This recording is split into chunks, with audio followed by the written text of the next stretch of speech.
Hello, this is the Stories Beside channel. I release videos every day for you. Subscribe and click the bell. The passenger train slowed down. Bridges, houses, traffic lights flashed in the compartment window. Looking into the compartment, the conductor said, "We are approaching. Parking 2 minutes." The man put his things in a bag and left the compartment. Passengers with suitcases and travel bags were crowding in the aisle, preparing to leave. "Do you know where to find a hotel in this city?" asked an elegantly dressed man to the conductress. "I don't know," she replied. "Do you ask the cab drivers? Do they know?" "Thank you. Have a good trip." "Have a good trip." The man got off the platform and looked around. Night had already fallen on the city. The station building was faintly lit by lanterns.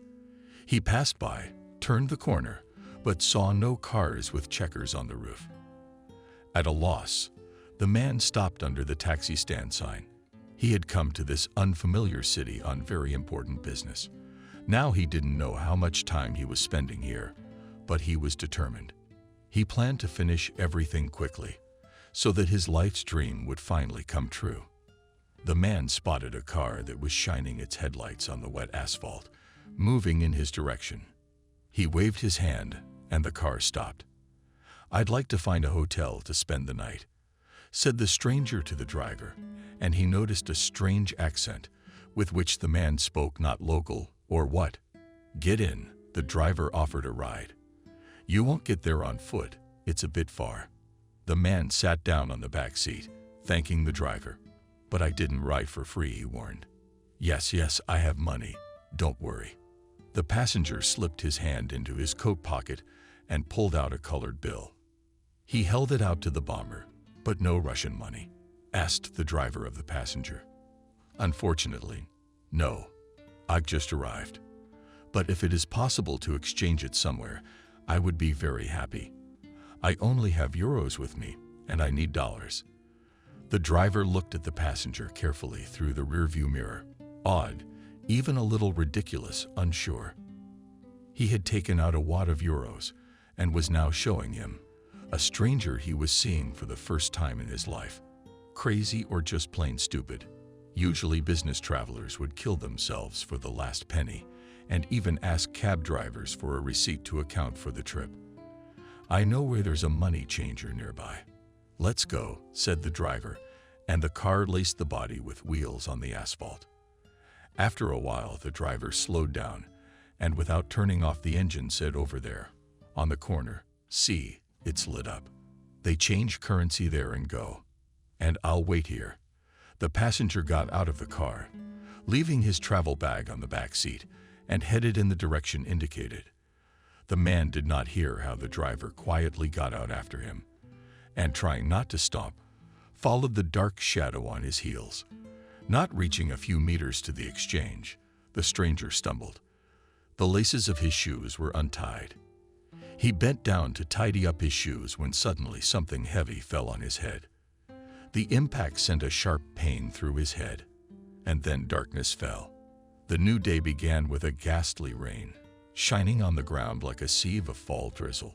Its droplets ooze across the window, casting a wistful glow. This fall the rains had been particularly frequent. It was as if nature was tired of the summer heat and drought, and now it was trying with all its might to get drunk with life-giving moisture. Adriana looked out the window, peering through the ladles of spray on the glass. Ethan had just fallen asleep. All night he cried, not knowing how to comfort his brother. The 5-year-old wrapped a piece of bread in a clean handkerchief, dipped it in the sweet tea, and brought it to the half-year-old boy's lips. On the bread, she said to the little brother in a quiet voice, "There is nothing else. Here, Mom will come and feed you." The child grabbed the roll with his mouth. The girl stroked his head. Gradually, the baby calmed down and fell asleep. Why hadn't she thought of giving him some bread in his tea before? She could have slept herself if he had calmed down and not cried all night. Adriana looked out of the window, standing on a stool. Her mother had left yesterday.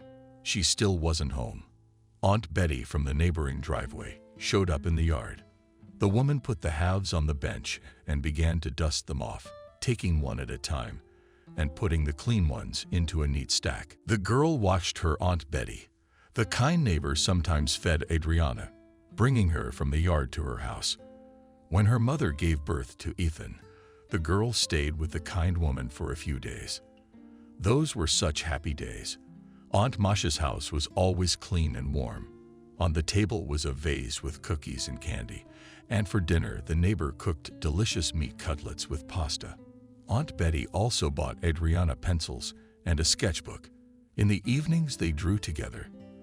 The girl tried to draw her father, mother, and herself next to her brother. It didn't always work. Then Daddy was sad. Then Mom was ugly. And still she liked to visit her neighbor. At the end of the yard, her mom appeared. Adriana rejoiced, pressed her face against the legal glass. Her mother walked shakily, barely moving her feet. The woman's hair was shot, and her cloak was all stained. It was as if she had been wallowing in the mud. "Adriana, are you boozing again?" shouted Aunt Betty to her. "Shame on you. You're a young mother with 2 kids. The neighbor began to shame the drunken woman. "Leave me alone. It's not for you to judge me," snapped Adriana's mother, and not a firm gate headed for her entrance. On the ears no, rushed to her neighbor. "Today you listen to me. You asshole." Ethan was screaming all night. A half-a-year-old kid in the arms of a 5-year-old girl for 24 hours. "What are you trying to do? Kill the kids? Back off. It's none of your business." "Maybe it's none of my business, but I called the police and child welfare. That way you'll know when the kids are taken away. Maybe then you'll get your head on straight and start thinking." What was that drunk woman yelling? "Try calling your apartment with all your stuff, your bedroom." "Oh, you've scared me. You watch yours." Didn't sleep in a drunken stupor. The neighbor came close to the woman, shook her by the shoulders. "Look what you look like. Look who you've turned into." After all, a beautiful woman was smart, working. And now you're a slut and an alcoholic. There's no other word for it. "Piss off," I said. The woman pushed the neighbor and entered the entrance of a 2-story wooden barrack. Sighing, Adriana climbed off the stool and went into the hallway. Now her mother would fall into the house, fall to the floor, and have to drag her to bed. She'd be lying in the hallway, unable to get up. As long as Ethan did not wake anyone, the girl thought. For as long as Adriana could remember, her mother had always been caring and loving. She worked as a nurse at the hospital. From work, she would run to the daycare center to pick up her daughter. And then they'd rush home together. Mom would cook dinner and Adriana would spin around her in the kitchen with her dolls. When Dad came home from work, Mom would set dinner on the table. Dad always joked around a lot. He was a very kind man and loved Mommy and Adriana. Most of all, the girl loved it when he rode her on his shoulders. They would also go to the yard together, and Daddy would swing her on the swings. One day, Adriana heard a noise in the big room and came running to see what was going on. Her father was twirling her around the room in his arms and kissing her, kissing her, kissing her. "Leave it. I'm getting dizzy," she asked, laughing. Dad put Mom on the couch, and he squatted down and stroked her stomach. "Adriana, soon you will have a brother," the man said, seeing that the daughter was looking at her and her mother with surprise. The girl sat down next to her. "Is he in your belly?" she asked her mother, and she did not answer, only smiled. "And in my belly, my good girl," Daddy said. "Soon he will appear, and you will play with him, ride him in a stroller in the yard, feed him from a spoon."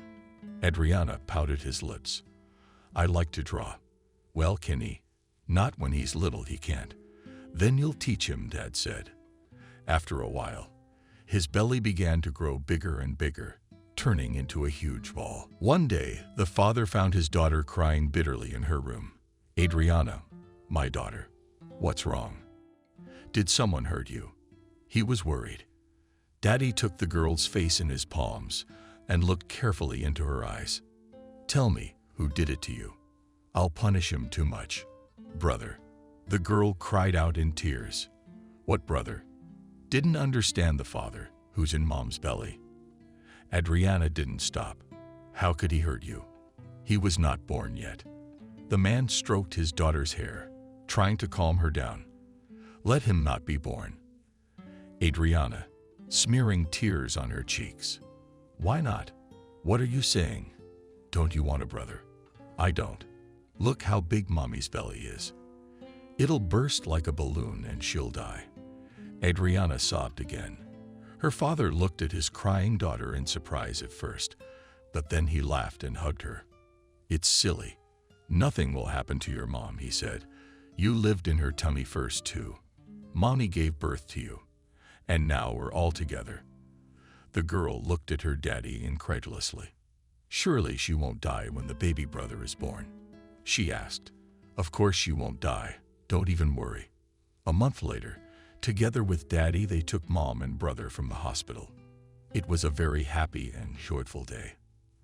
The day before, Daddy vacuumed the carpets at home and dusted, and Adriana, like a tail, followed him. And you will also swing him on the swing, the girl asked her father. Will you ride him on your shoulders and throw him up to the ceiling and then catch him? Adriana, he is still very small, and at first he will always sleep and drink milk and play. I didn't understand, Adriana. When he grows up, he'll play. Take your time. Time, baby. Mom came out of the hospital with a blue whistle. Dad ran up to her, took the baby in his arms, and handed Mom a bouquet of flowers.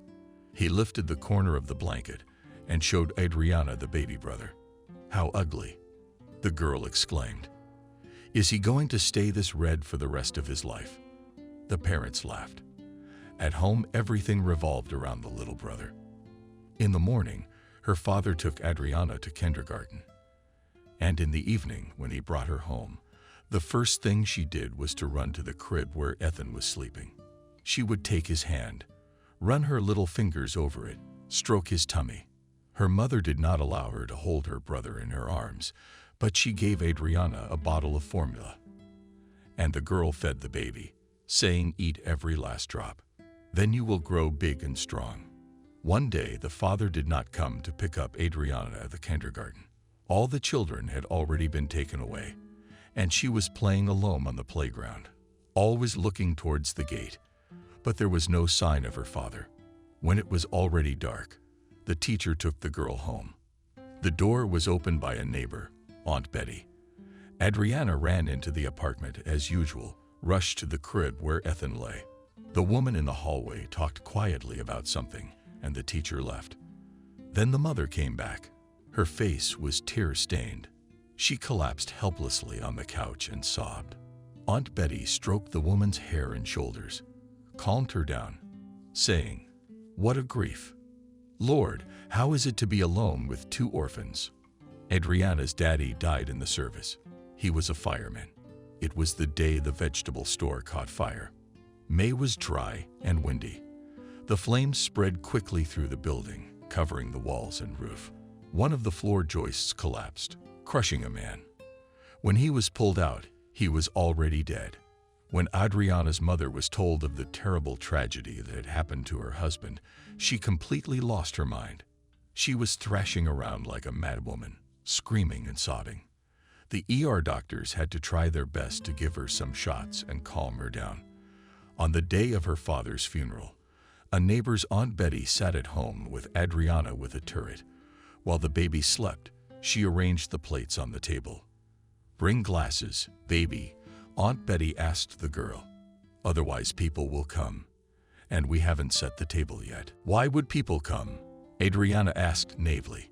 "It's the custom.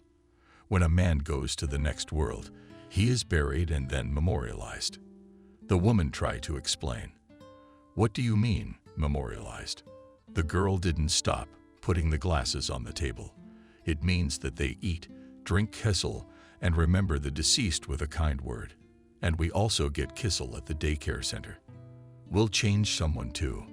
Aunt Betty looked sadly at the girl. Smart beyond her years, Adriana waited for her answer. The woman hugged the little girl, pulled her close, and secretly waved away a tear.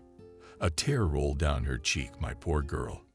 Life is complicated, and it's hard for me to explain everything to you. Just remember that Daddy loved you very much and will always be watching Cloud how you live. He will also watch how friendly and smart you are, growing up with your little brother. So you never leave the car behind. Adriana did not understand anything from what the neighbor said, but decided that she would help her mother in everything, so that Daddy could see it on his Cloud and praise his daughter. Adriana's mother took the death of her husband very hard. She loved him very much from the school bench. She believed that fate had long ago decided everything for them and united them into one whole. When her husband was gone, she started drinking. At first, she drank in the evenings after putting the children to bed, sat in the kitchen with a bottle of vodka and a shot and cried, remembering such a short, full of happiness and love family life. And then some people began to appear in the house. They drank, yelled, sometimes fought. When her mother did not pick Adriana up from kindergarten, the teacher brought the girl home and told her to run, and I would wait for you to come out. Often the door to the apartment was locked from the inside. Adriana had to spend hours pounding her fists on the plywood paneling and shouting, "Mom, open up, it's me." Adriana's mother was either asleep, drunk on vodka, or having fun in the kitchen with her friends. Once home, Adriana sat next to Ethan's crib and talked to him. "Don't be afraid," she said to her brother, who looked at her with blue eyes. "Our mommy is just a little sick. You'll see, she'll get better and everything will be like before." Adriana learned to make her own formula, and when she wasn't, she heated a bottle of milk from the store in a pot of hot water. Days and weeks and months went by, and Clara did not stop drinking the opposite. Now the woman began to disappear from home for days at a time. She came back drunk to pieces, not thinking anything, and most often, barely entering the door, fell to the floor, where she lay until she came to her senses. One morning, Adriana went into the kitchen. Her mother was washing the dishes. It seemed to the girl as if it had become the same. There were no bottles or shot glasses anywhere. The kitchen table was clean, and even the gingerbread was in a plate. "Mommy, we need to feed Ethan," said the girl. "Now my good one will heat up the milk. You'll give it to your brother." The mother poured milk from the bag into a clean bottle and put it to heat it on the water bath. "Do you want some tea?" "Daughter, pour, please." The girl sat down on a stool by the table and took a gingerbread. She thought only about one thing: if only no one had come to visit her mother and brought vodka. Finally, everyone was fed. Clara started to get dressed. "Are you leaving, Mommy?" Adriana asked fearfully. She knew that Mommy would leave and then come back with a bottle, and she would be drunk again. "No, sweetie, we'll all go for a walk to the park together," the woman replied. We got dressed and let a blanket in the stroller. Overjoyed, Adriana started pulling clothes out of the closet, got dressed, and then popped the stroller in the middle of the room to prepare a spot for her baby brother. She didn't notice her mother lurking in the kitchen, pouring alcohol into a glass and knocking it over. A little wrinkled his nose. The woman looked out the window for a few minutes and then repeatedly splashed more vodka into the glass. Clara went back into the room to the children. Adriana was already dressed, and Ethan was lying in the crib. His mother had moved him to the couch and put him in a beautiful knitted suit with a bunny on the chest. Then the woman walked over to the surgeon and pulled something out of Beggar's crystal vase of candy. "Here," she held it out to her daughter. "Put it on and never take it off." In Adriana's hands was a braided cord on which hung a small wooden horseshoe. She obediently put the thing around her neck, but still she asked, "What is it, Mom?" In her mother's hands, she saw exactly the same pendant of a man on a braided cord. She was running her finger along the wooden horseshoe, whispering something quietly, as if she were talking to someone. The girl tugged at her skirt. "Mommy, what is this? Why do I have to wear this shoelace?" The woman squatted down in front of her daughter, looked her in the eyes with her alcohol-fogged gaze, and said, "These two identical pendants your father made long ago. When he and I started dating, he had one and I had the other. And now I want you to have them, Ethan. And I get it. Adriana nodded, though she didn't understand anything. But since Mama said so, let that horseshoe lanyard hang around her neck, especially since Daddy made it. Clara put the second pendant around her son's neck and hid it under the knitted bone. It was warm and dry outside. Slaga wanted the stroller in front of her, and Adriana walked beside her. Sometimes she scooted forward, bouncing, spinning. The girl could no longer remember when she and her mother had walked together. "Wait here," her mother said, and put the stroller next to the entrance to the store. "I'll be right back." When the mother came out, and in her hands she had a bag with a bottle and ice cream plumber, which the woman held out to her daughter. They took another walk in the park. Clara bought a ticket for the carousel. Adriana waved cheerfully to her mother, sitting on the horse, and the latter strolled beside her. Katia had the stroller with Ethan sleeping in front of her. And then the mother put Adriana on the bench, put the stroller next to her, and gave the girl a handful of candy. "Sit here and don't go anywhere," the mother told her daughter if she woke up. In the pocket of the stroller, a bottle of milk. "Roger me." Adriana nodded.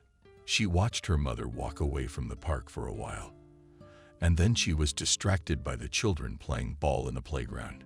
She wanted to run with them, too, but Adriana couldn't move away from the stroller where her brother slept. Time passed, and Mom was still gone. Passers-by sometimes came up to the 5-year-old girl and wondered why she was alone with a baby.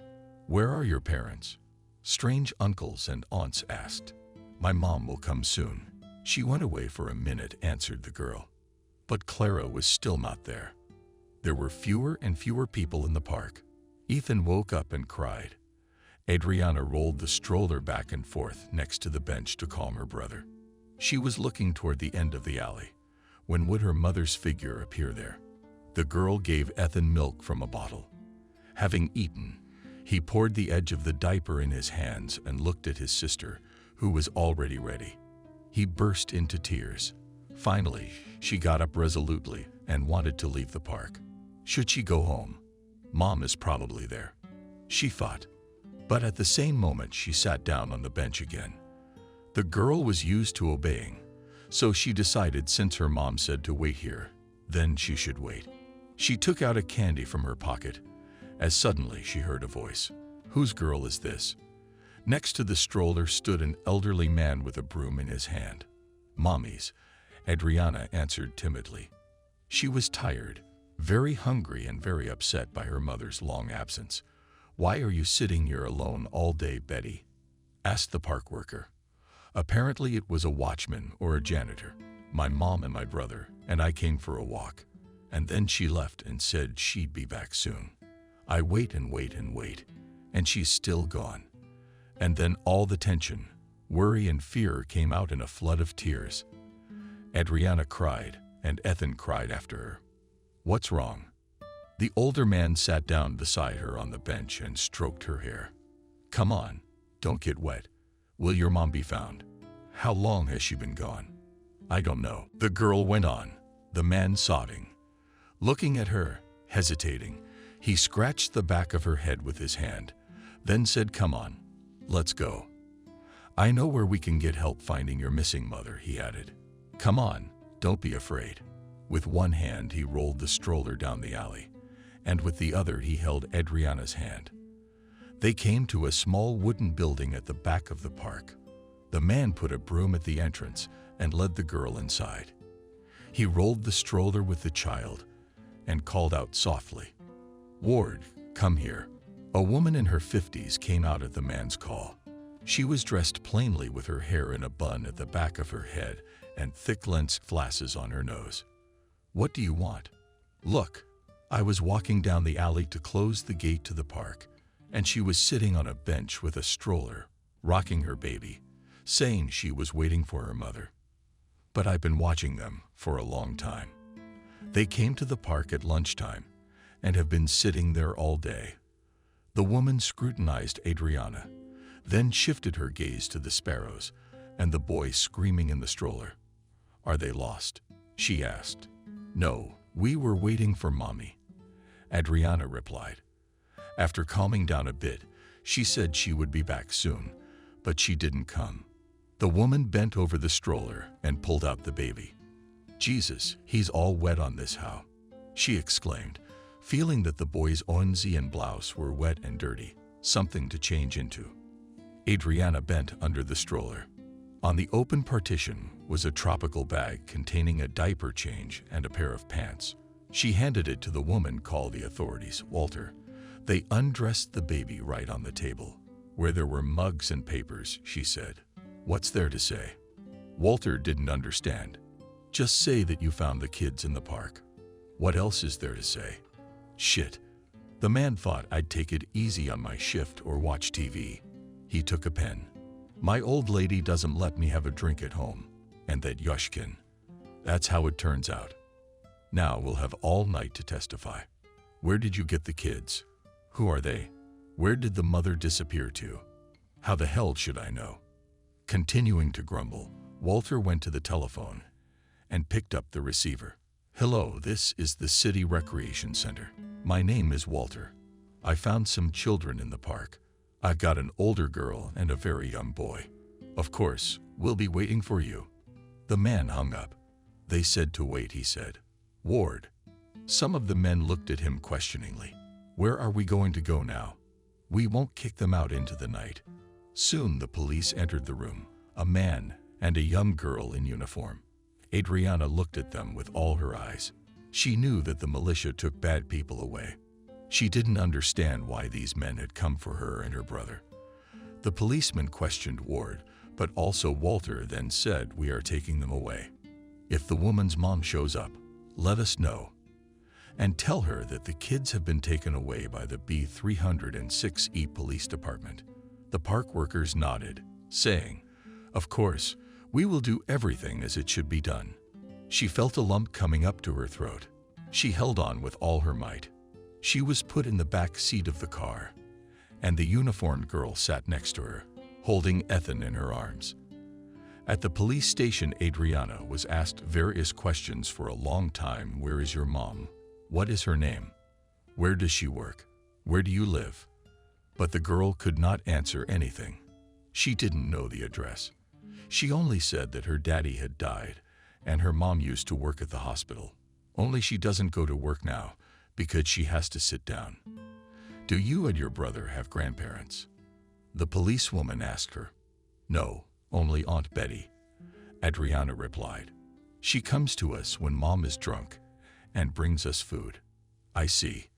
The girl pressed her lips together and looked meaningfully at her colleague, who, sitting at the table, was drawing up a protocol. Again, a socially dysfunctional family. Calling the guardianship of someone from the Department of Juvenile Affairs. "We will determine." And yes, call the desk clerk. Have him put it in the incident report and disperse to the other precincts. If the woman's a drinker, maybe she's out on the street somewhere. Adriana was very tired. She wanted to sleep, and her stomach lurched unpleasantly with hunger. The girl handed her a glass of tea and a cookie. After a while, Adriana fell into a shallow, disturbing dream in which she saw her mother. She was walking through the fields of the park. Getting farther and farther away, the girl wanted to run after her, but her legs were cotton and did not move at all. Adriana woke up when the room became very noisy. Strangers were talking about something, pulling out papers and writing on them. And then they took Ethan and left. "Don't worry," the uniformed girl said. "Soon they will come for you." The girl didn't understand who was coming for her. What worried her most was that Ethan wasn't around.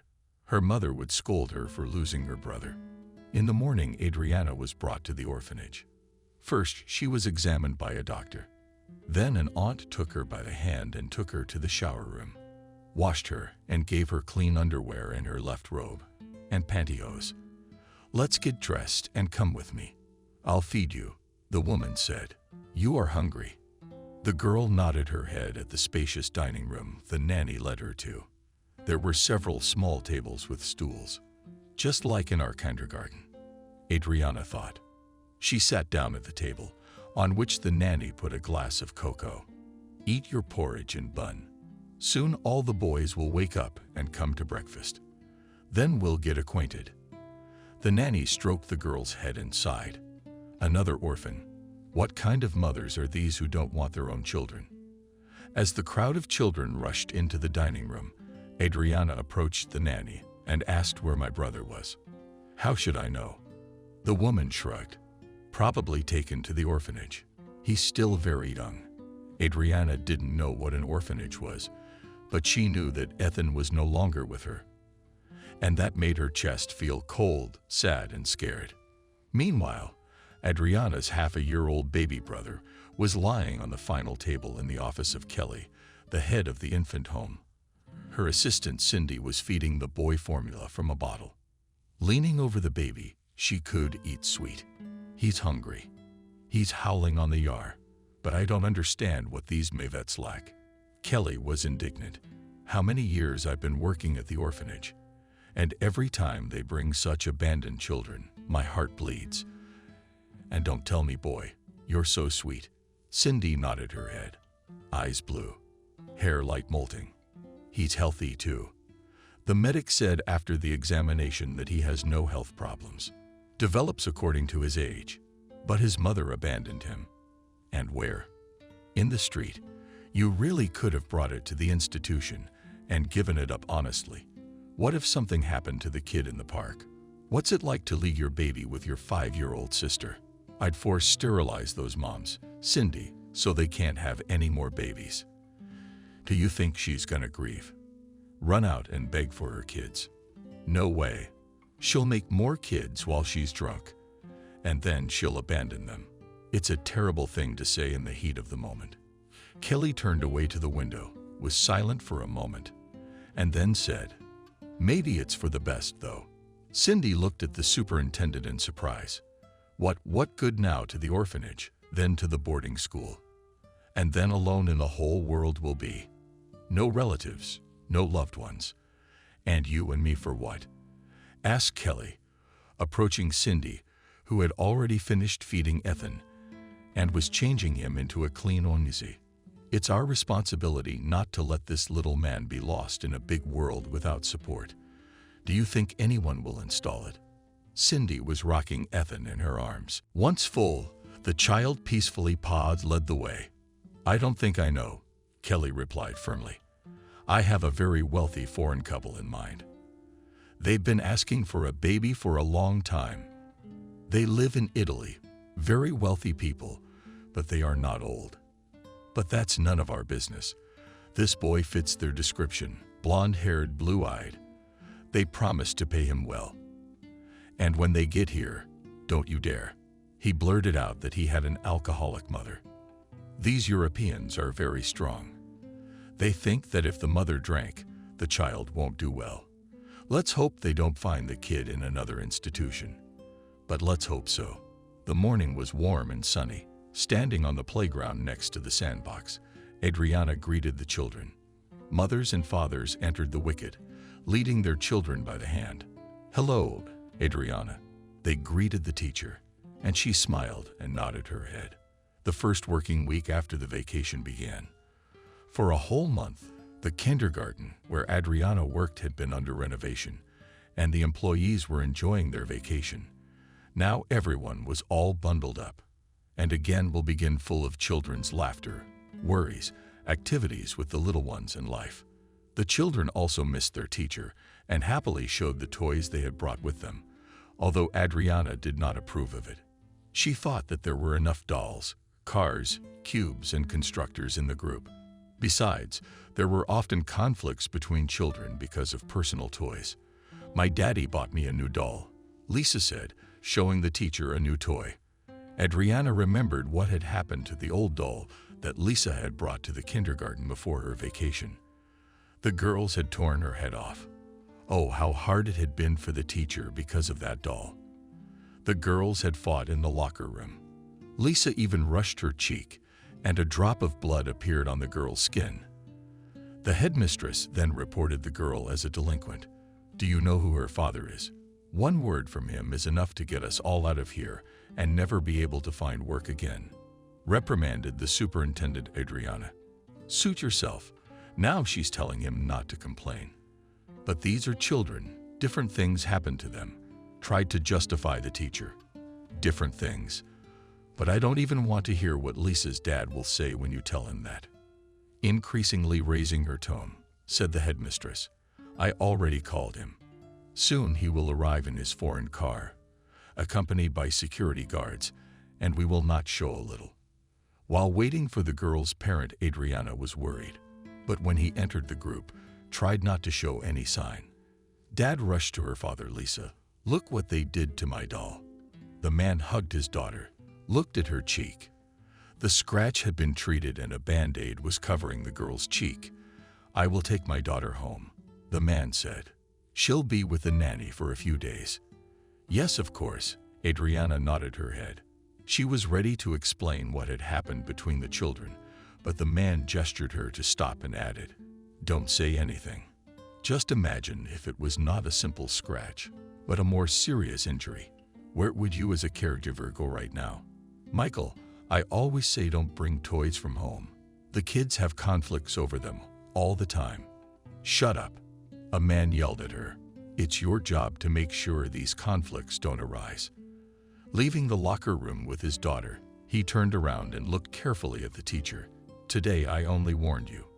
Please think carefully about what I said. Adriana sighed and looked at the father and daughter. She was not afraid of this powerful and strong man. She just put herself in his shoes and thought, how would she act if something like this happened to her child? She'd probably be nervous too, maybe even swear and yell at the negligent educator. But Adriana had no children of her own. After leaving the orphanage, the girl entered a teacher training college to become a kindergarten teacher. Adriana always loved children. She constantly fiddled with the younger ones, taught them to draw, mold from plasticine, forbade pigtails to the girls in the boarding school, and the little ones reached out to her. All day long she played with younger children, which caused ridicule from her peers. Look, our Adriana is playing mother's daughter again. They laughed. Adriana, so you all their sons at once. The older kids jeered, but she didn't take offense. She read books to the children, carefully opened at night if someone's blanket slipped, and in the morning she made sure everyone brushed their teeth and bathed. Sometimes she wondered if anyone cared for her little brother as well. Adriana never forgot Ethan. She was only 5 years old when they were separated, but she remembered her mother, their apartment, her drunken friends, and even her neighbor, Aunt Betty. Adriana also remembered that day in the park when she sat next to the stroller for a long time waiting for her mother. Growing up, she wondered more and more often why her mother hadn't come back then. Maybe something had happened to her. What if she was hit by a car and taken to the hospital? What if she'd been attacked by bandits? There must be some reason why Mom didn't go back to the park to pick them up. But with each passing year, Adriana realized more and more clearly that her mother had simply abandoned them. A year before graduation from the orphanage, when the girl was 15 years old, the head of the orphanage showed her documents, which contained scant information about the girl's mother, as well as the address where Adriana and her brother used to live. It turned out that the police managed to track down Clara, but immediately after that she was deprived of parental rights to both children. The woman was found drunk out of her mind on the street. She was lying outside a wine and vodka store, holding an honorary bottle of vodka. Passers-by were indignant. Where has this been seen? In the middle of the day on a busy street, a drunken woman sleeps. Someone called the police, and they took her to the police station. After hearing about it, Adriana decided to find her mother. The girl wanted to know where her brother was. She found the address of the barracks, which she vaguely remembered from her childhood memories. She went up to the second floor and knocked on the door. No one opened it. Adriana knocked a few more times and then went out into the yard and sat down on a bench. Jesus, Adriana, are you there? She heard a cheerful response. An old woman ran up to the girl. Adriana recognized her as her neighbor, who often took her to her house as a child and treated her with delicious gingerbread. She remembered how Aunt Betty had scolded her mother for drinking and going out, leaving the children alone at home hungry and unsupervised. I'm Aunt Betty. Don't you remember me? asked the woman, looking into the girl's face. I remember. Adriana smiled. Oh, why are you sitting here? Come to my place. Let's drink tea and talk. Aunt Betty took Adriana's hand. Where is Mom? Asked the girl, and felt how strange the word Mom sounded. It was as if she was asking not about a relative, but about a complete stranger. Come, I'll tell you everything. Aunt Betty pulled her by the hand in the direction of the neighboring entrance. She put her arm around her shoulders and led her into her apartment. Nothing had changed in Aunt Betty's house. Even the furniture was in the same place and smelled the same as when she was a child. Adriana hesitantly walked into the room and sat down on the couch. Her neighbor fussed. She wanted to give Adriana something delicious. I'll put the kettle on now, she said. In a moment, the table was filled with sweets, cookies, gingerbread, simple sweets that Aunt Betty kept in case she had guests. Over tea, she began to ask the girl, how are you getting on, Adriana? No hard feelings. I'm fine, Aunt Betty. I'm fine. Soon I'll be out of the orphanage. I'll go to teacher training school to be a childminder. You love it then. No wonder Ethan was in your arms all the time, even though you were just a baby yourself. Do you know where my brother is? Adriana asked with concern in her eyes. The neighbor sighed, then chopped a corner of the tablecloth. I came to see you, Adriana, at the orphanage a long time ago. In a couple weeks, though. How did they take you, Ethan? They wouldn't let me in, said I wasn't related. Thank you for your concern. Adriana was anxious to hear what Aunt Betty had to say about her brother, and Ethan was trying to find one. After a short pause, the woman continued to speak. He was just a baby, so they put him in an orphanage. I went there, and I went to the head of the home, and she told me that Ethan had been adopted. How can I find him? Adriana was worried. There must be some thread to hold on to. There was no way. Aunt Betty cut off her faint hope. If a child is adopted, all information about his new parents and where he lives is classified. Just like that, you know. I wish I could find him. He doesn't remember me at all, does he? The girl asked. Surely, nodded the woman. How can a half-a-year-old child remember anything? And his parents hardly know that his adopted son has a sister. And if they do, they won't tell. Why would they? So I'll never see Ethan again. Adriana was upset. Life is long and unpredictable, the neighbor said thoughtfully. No one can know how it will turn out and what surprises it will bring. They were silent, drinking tea and thinking about the complexity of human destinies. At last, Aunt Betty broke the silence. Your mom is dead, Adriana, she said sadly. It's been a week since she was buried. The girl looked up at her neighbor. She didn't remember her mother well, but she still had a pang in her heart. It snapped, crushed her so that it was hard to breathe. She drank very heavily. Aunt Betty continued to tell her story, trying to choose her words so as not to hurt Adriana's soul. Drunken friends had started fires in their apartment a few times. The whole house was in an uproar. They went to the municipality, demanded to evict Slava from the house. But no way. Adriana listened to her, looking thoughtfully out of the window. Maybe it was for the best that their mother had left them in the park. Adriana herself is well-fed and clothed, doing well in school. And Ethan has parents now. I wonder if they take good care of him. Do they love him like family, she thought. Oh yes. Suddenly, the neighbor got excited. When we moved into your apartment after your mother's death, I found the photo cards, didn't I? I'll get them. I kept them. I thought I'd give them to you or Ethan someday. Aunt Betty left the kitchen and returned a minute later, holding the black and white pictures. She placed them on the table in front of the girl and sat down again. Adriana gently, carefully, as if she had something very valuable and precious in front of her. She took the pictures in her hands. There they were, Dad, Mom, and her.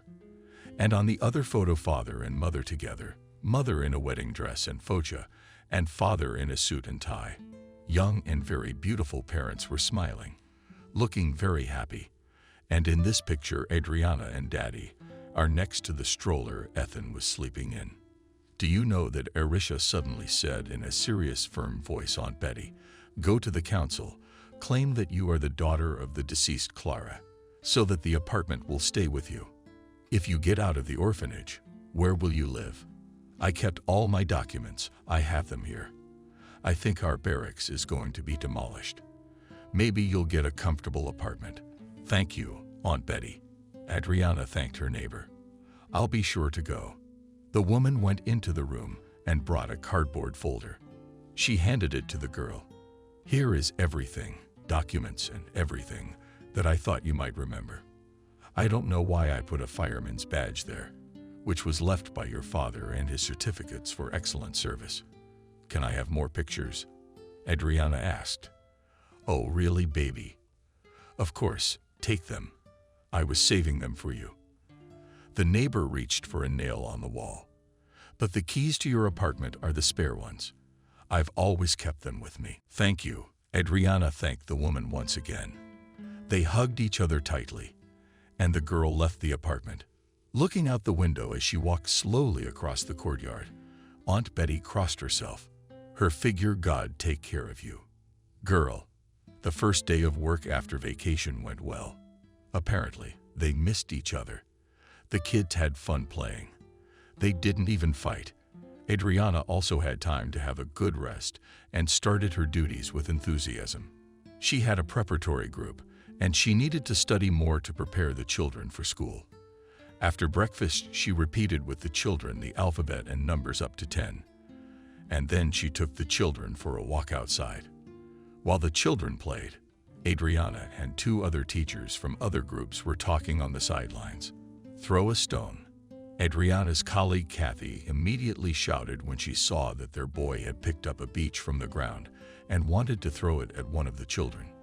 I'll put you next to me now, and you'll stand the whole walk.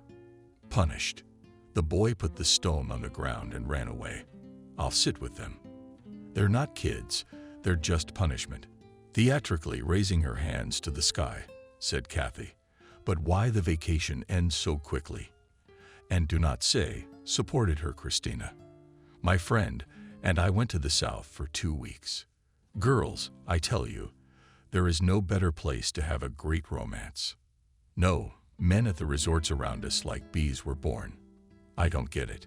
Christina, how do we manage to roll around in resorts on a kindergarten teacher's salary? Kathy asked. If it weren't for my husband, I would have starved to death on those pennies alone. Yes, you just do not understand anything. Moore's teacher raised a finger up Christina. At the resort is not money is the most important thing. Yes, I wonder what is. No, well, of course, you have to buy a plane ticket, book accommodation.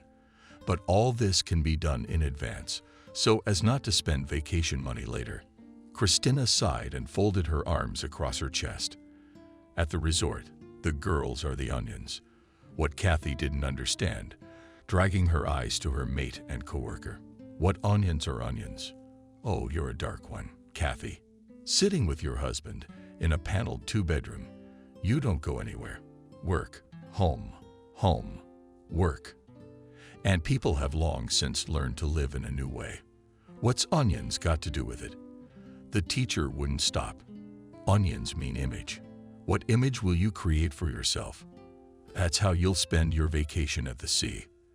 That's what you should spend your money on. Nice clothes, makeup, manicures, and rejuvenation treatments. You too should see a beautician, by the way. Before Christina could finish, Adriana and Kathy laughed. Christina looked so smart when she was giving advice. She was still single in her 40s. And she, not at all embarrassed, continued to share with her friends the secrets of winning suitors. I'm here before going to the resort. Went to a familiar beautician, said Christina, as if by accident showing the new fashionable manicure. So, she recommended me a beauty injection. It's like magic. It instantly smooths out wrinkles like they never existed. So where did your beautician inject you? Kathy asked with a laugh. Here, Christina pointed at the manicure with her finger on the forehead, between the eyebrows. A friend of mine has noticed that wrinkles are appearing on her forehead. They really ruin the look of her face. Not to mention they give away your age. Now you've got a forehead, eyes, money like a young girl. You should get that treatment too. Kathy took a small mirror out of her pocket and looked into it. There was indeed a small crease on her forehead.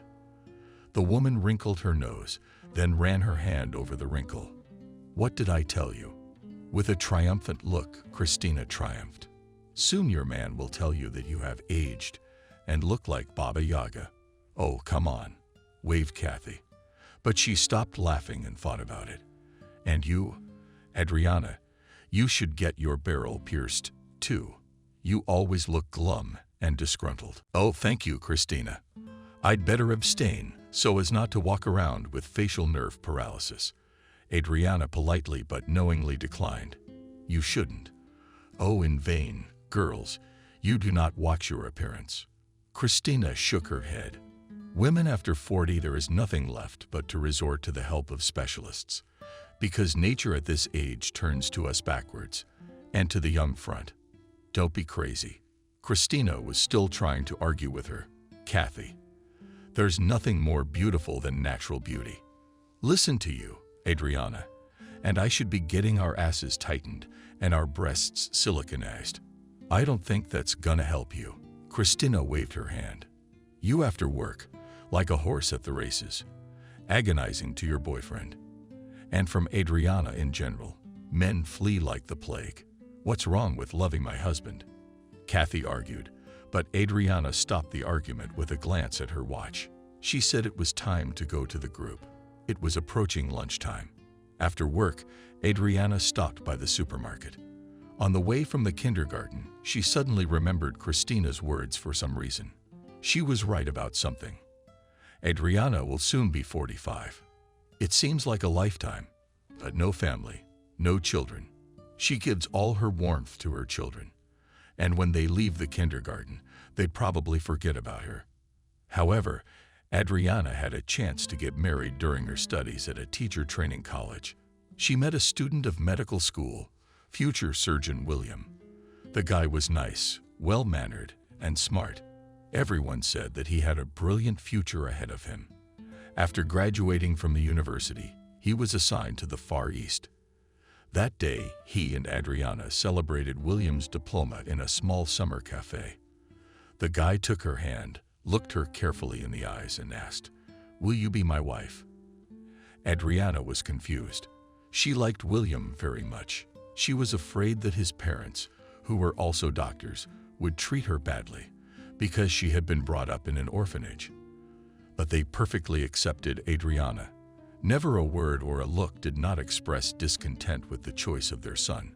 She and William had noble and necessary professions. She raised children, and he saved people from terrible diseases. When William proposed to Adriana, she did not know that he had already been assigned to the distant Khabarovsk, saying, "I will think about it." She was almost certain that she would give a positive answer. Adriana had no reason to refuse William, but when she heard that they were to move to the Far East, she flatly refused even to hear about marriage. Not understanding why Adriana was acting like this, the young man tried to ask her what was wrong with the move. Then Adriana confessed she is waiting for her lost brother to grow up and return to her hometown. That way there's a chance they'll find each other again. And if she leaves, she'll never see Ethan again. "You just don't love me," William exclaimed angrily. The reason his girlfriend had voiced seemed to him of little importance. To destroy the union of two loving hearts, Adriana did not change the guy's mind. To prove that she loved him, saying "I'm sorry," she just left. William tried to call her several times, but then left. And she never heard from her failed fiancé again. As she was leaving the supermarket with her bags full of groceries, she hesitated and tripped over the curb. The bags fell out of her hands. Potatoes, onions, tomatoes, and sausage scattered on the sidewalk. All the contents of her bags ended up on the pavement. Squatting down, the woman rushed to pick up the groceries as she suddenly saw feet in clean boots and black pants in front of her. Adriana slowly lifted her head, looking up. Standing in front of her was Michael, Lisa's dad, who had broken a doll from the girls in the group a month ago. The man also sat down and started gathering potato tubers into a bag. "Hello, Adriana," he said. "What are you doing, Michael?" "I shouldn't be helping you pick up fallen produce. Something's wrong." The man you were holding had a bag with a broken handle. "Thank you," thanked Adriana. "But I could have done it myself." "I'm sure you could," Michael said with a smile. And she was quite Arabella in front of this solid, handsome man. "Are you going home?" "Yes," Adriana answered quickly, and then she thought, why was she reporting to him where she was going? The woman held out her hands to take the package from Michael, but he didn't let her. "Then may I take you home?" The man offered politely. "Your bags are torn, and it's awkward to carry them. What if I drop them again, and I'm not there?" The man's face was completely serious, even imperturbable, but his eyes were hidden by a cheerful amusement. Adriana was completely confused, frozen in indecision, and looked then at the bags in Michael's hands, then at him. Seeing that her daughter's teacher did not dare to agree to his proposal, Michael added, "I feel bad about that conversation. I feel guilty that I spoke to you so rudely, when the ribbons of mortar fell down my cheek. So consider my offer a sincere apology. Come." He took Adriana under the elbow and led the beautiful black car. The driver jumped out of it and opened the door obligingly. The woman sat down in the back seat. Through the window pane, she saw the driver take the packages from Michael's hands and put them in the trunk. The car moved off. Adriana felt awkward at having taken advantage of the suggestion of the father of her pupil. He seemed to see the whole thing as a fun adventure. "How did Lisa behave in kindergarten today?" he asked. "That's a strange question," Adriana smiled. "Your daughter has impeccable behavior. I guess you just don't want to upset me." The man tilted his head slightly and looked at the kindergarten teacher. "There's her babysitter. She just has a barrage of complaints for me when I get home. Lisa won't eat her porridge. Lisa refuses to sleep during the day. Lisa stepped in a puddle and didn't say a word. Shoes." Michael laughed merrily. "The porridge, the afternoon nap, and the intended shoes are small things." Adriana smiled. "Much more important is how Lisa perceives her surroundings and people." "Really?" the man asked. "And how does she perceive it all?" "With curiosity," Adriana replied confidently. "In this case, she is simply studying the reaction of the babysitter. In this way, the girl is having an experience that fits into a simple pattern. If I do this, it will be like this. And I thought she was just messing with the nanny and testing her patience." The car pulled up in front of Adriana's driveway. The driver obligingly opened the doors and gave her a handshake, then took bags out of the trunk of the car. "It was a pleasure to give you a ride," Michael said, and shook Adriana's hand. "Sam will help you carry the groceries to the apartment." Realizing that it was useless to refuse help, the woman did not resist. "Goodbye," she said, and went to her entrance, feeling on her back the gaze of her father's ribbon. Stepping out of the elevator, she opened the apartment door with her key and let the driver in. He strode resolutely into the kitchen, put the bags on the table, and saying "good day," departed. Closing the door behind him, Adriana kicked off her shoes and hung her coat on her shoulders. She looked at herself in the large mirror above the dresser in the hallway, and Marchenko on her forehead. Indeed, the woman thought visibly and ran her finger over the skin between her eyebrows where a not deep crease was visible. Christina was right. Adriana didn't do well with men. Everything in her life seemed fine. Aunt Betty, a neighbor in the barracks, advised her to go to the council to apply for privatization. A few years later, the barrack was demolished, and all the residents were given apartments in a new 9-story building in a bedroom community. However, by that time, Aunt Betty had already passed away. Adriana, who then lived in the dormitory of a pedagogical school, was very happy to have her own apartment. As soon as the settlement of the multi-story building began, she moved in and began to equip the dwelling. Adriana herself pasted wallpaper, chose furniture, bought dishes. She hardly knew how to cook. In the orphanage, they did not teach her how to cook, so in the evening she mastered recipes for different dishes, finding them on the internet. Sometimes her friends from the pedagogical school came to her, and they organized parties. Often the girls would come with their boyfriends and bring their friends to introduce Adriana. But she did not get anything special with the opposite sex. After getting a job in a kindergarten, the girl generally immersed herself in the process of raising other people's children and forgot about her personal life. After William's proposal to marry him, she realized that the man who would be next to her would always demand attention only to him. And Adriana dreamed of finding the brother of the most dear and beloved man on earth, her Ethan. Quiet hour in kindergarten was a time when the kindergartners could not only eat lunch, but also chat. And so it was this time. Kathy, Adriana, and Christina, seated around the table, shared news. Yesterday, I found a website. There are so many cool cosmetics, said Christina, chewing a cutlet. I bought so many things and masks and balms and rejuvenating creams. Good for you, said Kathy. Only you, when you meet men, leave your passport at work. Why is that? Christina didn't understand. And so that they did not find the year of your birth. Then no massage and fingers will not help you. Your young suitors will run away, shining heels. Kathy laughed merrily, and Adriana smiled, looking at Christina's upturned face. Kathy and Christina were always teasing each other, and it was amusing to watch them bicker. By the way, you're the one who doesn't care what you look like. I'm trying to stay on brand, Christina said, fixing her hair.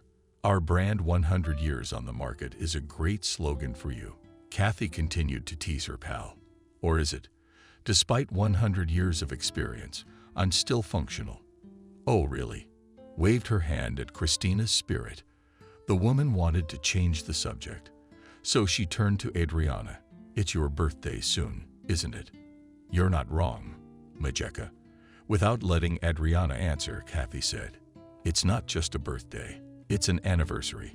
45 Baba Berry again. How are we celebrating, Adriana? I wasn't planning on it. Adriana tried to shrug off her friends. Yeah, so we let you. Don't get your ears dirty. No, we'll celebrate properly, wagged his finger at Adriana. Christina. Why don't we go to a restaurant? It's been so long since my husband and I have been out. Did you forget to add that? Nowhere but the couch. Kathy. Christina interrupted. No, restaurants are no longer relevant. And anyway, it's boring, and there are no decent available men. And our Adriana needs to find a date. Adriana laughed. Her friend's plans for her anniversary were too serious. And she hadn't even thought about how she would celebrate the anniversary.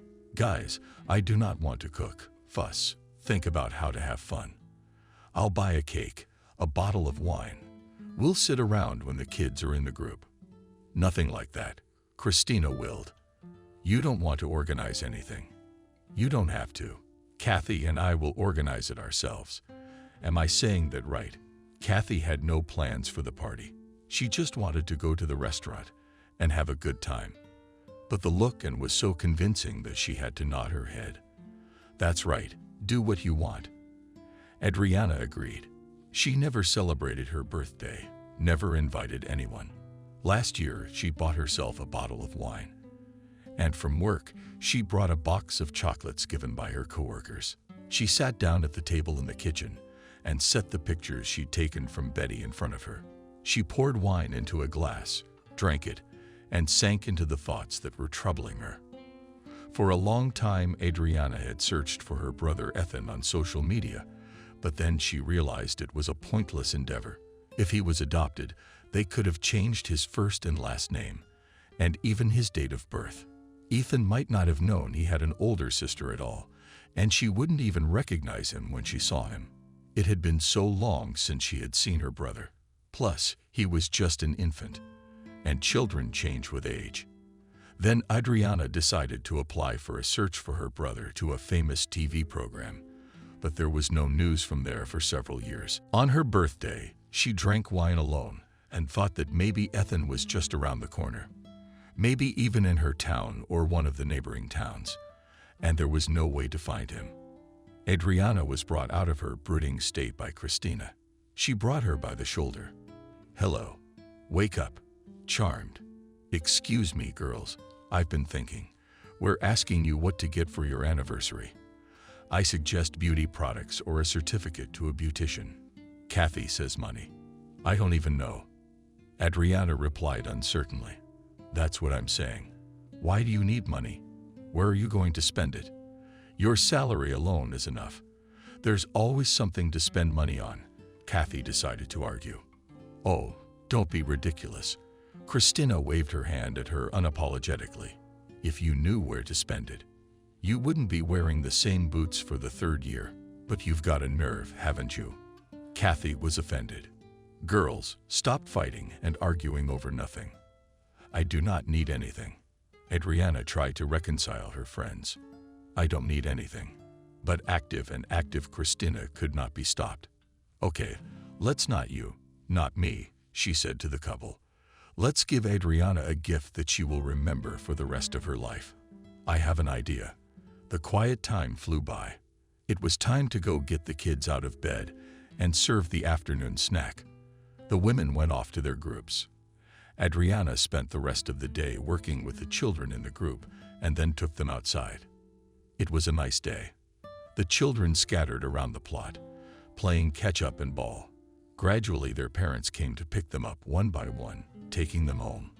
When all the children were taken away, Adriana was collecting the toys left by the children. Suddenly, she saw Michael's father walking along the path with a ribbon. "Hello, Adriana." The man greeted her. "Good evening, Michael. And Lisa has already been picked up by the nanny," said Adriana, surprised that the girl's father came to the kindergarten, and even so late, when all the children were already taken away by their parents. "I know." The man stopped next to her. "I just really wanted to walk you home."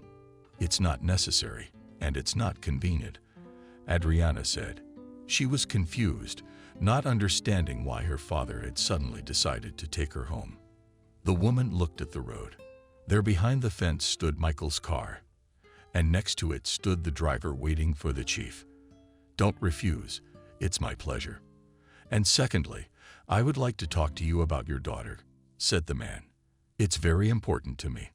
"All right," agreed Adriana. "I'll just go up to the group, take my purse, and lock the door. I'll wait for you at the car." Michael turned around and walked down the path towards the gate. When Adriana approached him, he opened the car door for her. "Please have a seat." He helped Adriana to sit down and sat down himself. On the way, the man asked the teacher, "How was your day, Adriana?" "Good. Nothing extraordinary happened. The children are healthy, active, no one had a fight." "And that's great," she replied with a smile. "What did my Lisa do?" Michael asked. "She is a beautiful, very well-mannered and bright girl." Adriana praised her. "It's true. I had no problems with her in previous years. I think you were worried about getting out." "It's not in my rules at all," replied Adriana. "I always try to tell parents everything as it is about their children. Although many do not always like to know about their child the opinion of the teacher, but I am interested." With enthusiasm responded the interlocutor of the teacher. "Your daughter is a non-conflict and inquisitive child, but in my opinion, she lacks female affection, communication." "Adriana, I apologize for interrupting you."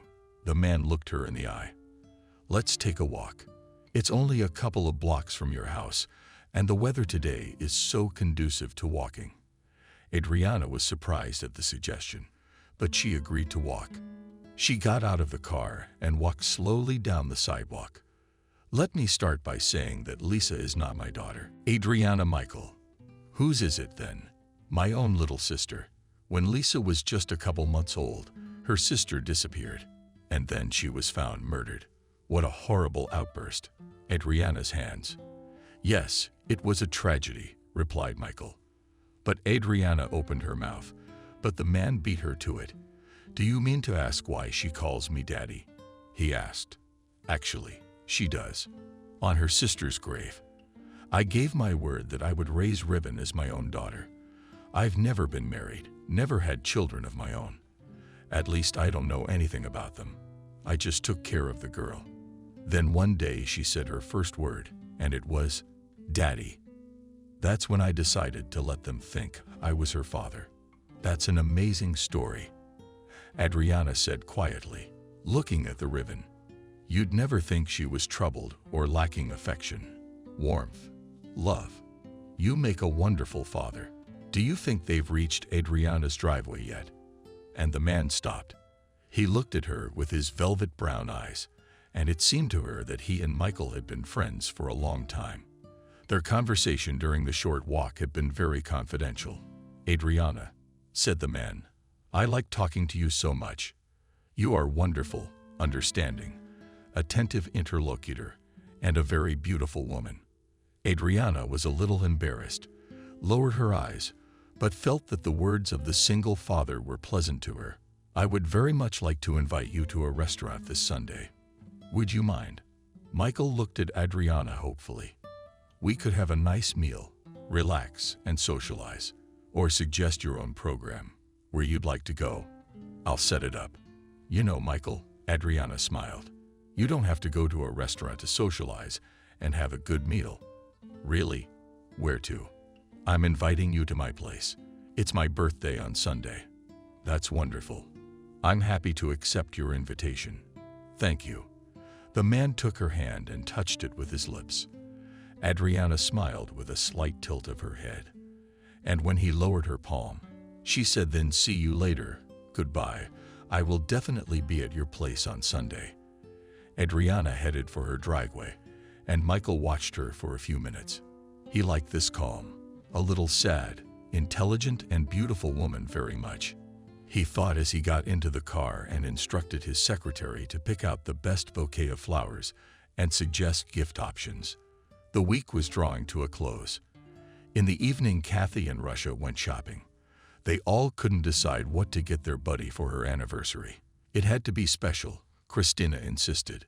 Something she'd remember for the rest of her life. Why go to all that trouble, Christina? Kathy argued. The main thing is to make Adriana feel good. I don't like both. Christina exclaimed, stopping. A man should be given something he doesn't have. And you give a set, or linens, or a vase. Do you think she needs it? No, of course not. But they're all necessities. What do you think she needs? She needs a good man, that's what. Christina answered firmly. Without men, life is a bore. Kathy looked at her friend in surprise. No, of course, she had seen in various TV shows, as men are packed in a big box, and then they jump out of there, like the devil out of a snuff box, in small panties and with a bare torso. But to give Adriana a gift like that never occurred to her. Do you want to pay for a call boy stripper? Kathy asked uncertainly. Call it whatever you want. But I've decided Adriana needs a shake-up. We'll get her a man for tonight and let her figure out what to do with him. Where are we gonna get a man? Let's go. Christina pulled her friend by the hand to a bench in front of the hypermarket. Sitting down on the bench, she took out of her purse phone. Something to search in it dialed the number. Hello, we need a boy. That is, a man, for entertainment on the anniversary. How much did you feel sorry for them? Are your men made of gold? Turning off life, Christina indignantly said. Completely crazy. A man for the evening at the price of an eagle horse. Shit. What did the idea of gloating fail? Kathy, come on. There's a great department of good, quality linens here. The woman nodded in the direction of the hypermarket, but Christina was not the kind of person who would give up at the first difficulties. Pensive, she was silent, looking in front of her. Suddenly, her gaze fell on a beggar who was sitting right on the ground next to the shopping center. Do you have an idea? She exclaimed. We'll find a man for Adriana right on the street. Oh, I'm stupid. They're literally lying under our feet, and we don't see what you mean. Kathy didn't know what her friend was talking about. There's the beggar, you'll see. But that's the one we're bringing to the anniversary. And pay him what? And he'll go as sweet as a calf on a string. And they'll do anything for a penny. Are you crazy? I think it's a bad idea. Kathy said hesitantly. It's a good idea. Christina got up from the bench and with a decisive step walked towards the homeless man, stopping in front of the homeless man, in front of whom was lying an old hat with change for Mussolini. She opened her purse and handed the homeless man $1. The man nodded gratefully. Thank you. Do you sit here every day? She asked, pretending to take another bill out of her pink leather purse with rhinestones. I sit here from morning till night, the homeless man replied. Do you want a lot of money? Do you want to sell my organs? Frightened, the homeless man gathered himself, grabbed his hat, and distributed the money in the pockets of his dirty raincoat. He was about to run away from this well-dressed, strange woman, but she stopped him. Wait, what the hell do I need your organs for? What am I supposed to do? Pickle them? Trying not to scare the homeless man, the man said, Christina, I suggest you go to visit a lady.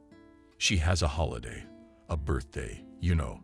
The homeless man looked at the frame with empty and frightened eyes, not understanding what this beautiful woman with bright makeup on her face wanted from him.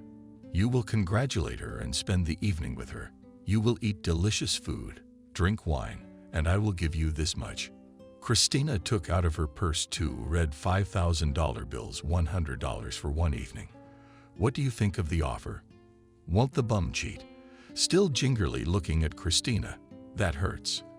I should hurt you. You're already hurt by life. On the contrary, you will help me and I will help you. The homeless man nodded his head. That's good. That's the deal. Christina rejoiced. In short, tomorrow sit here.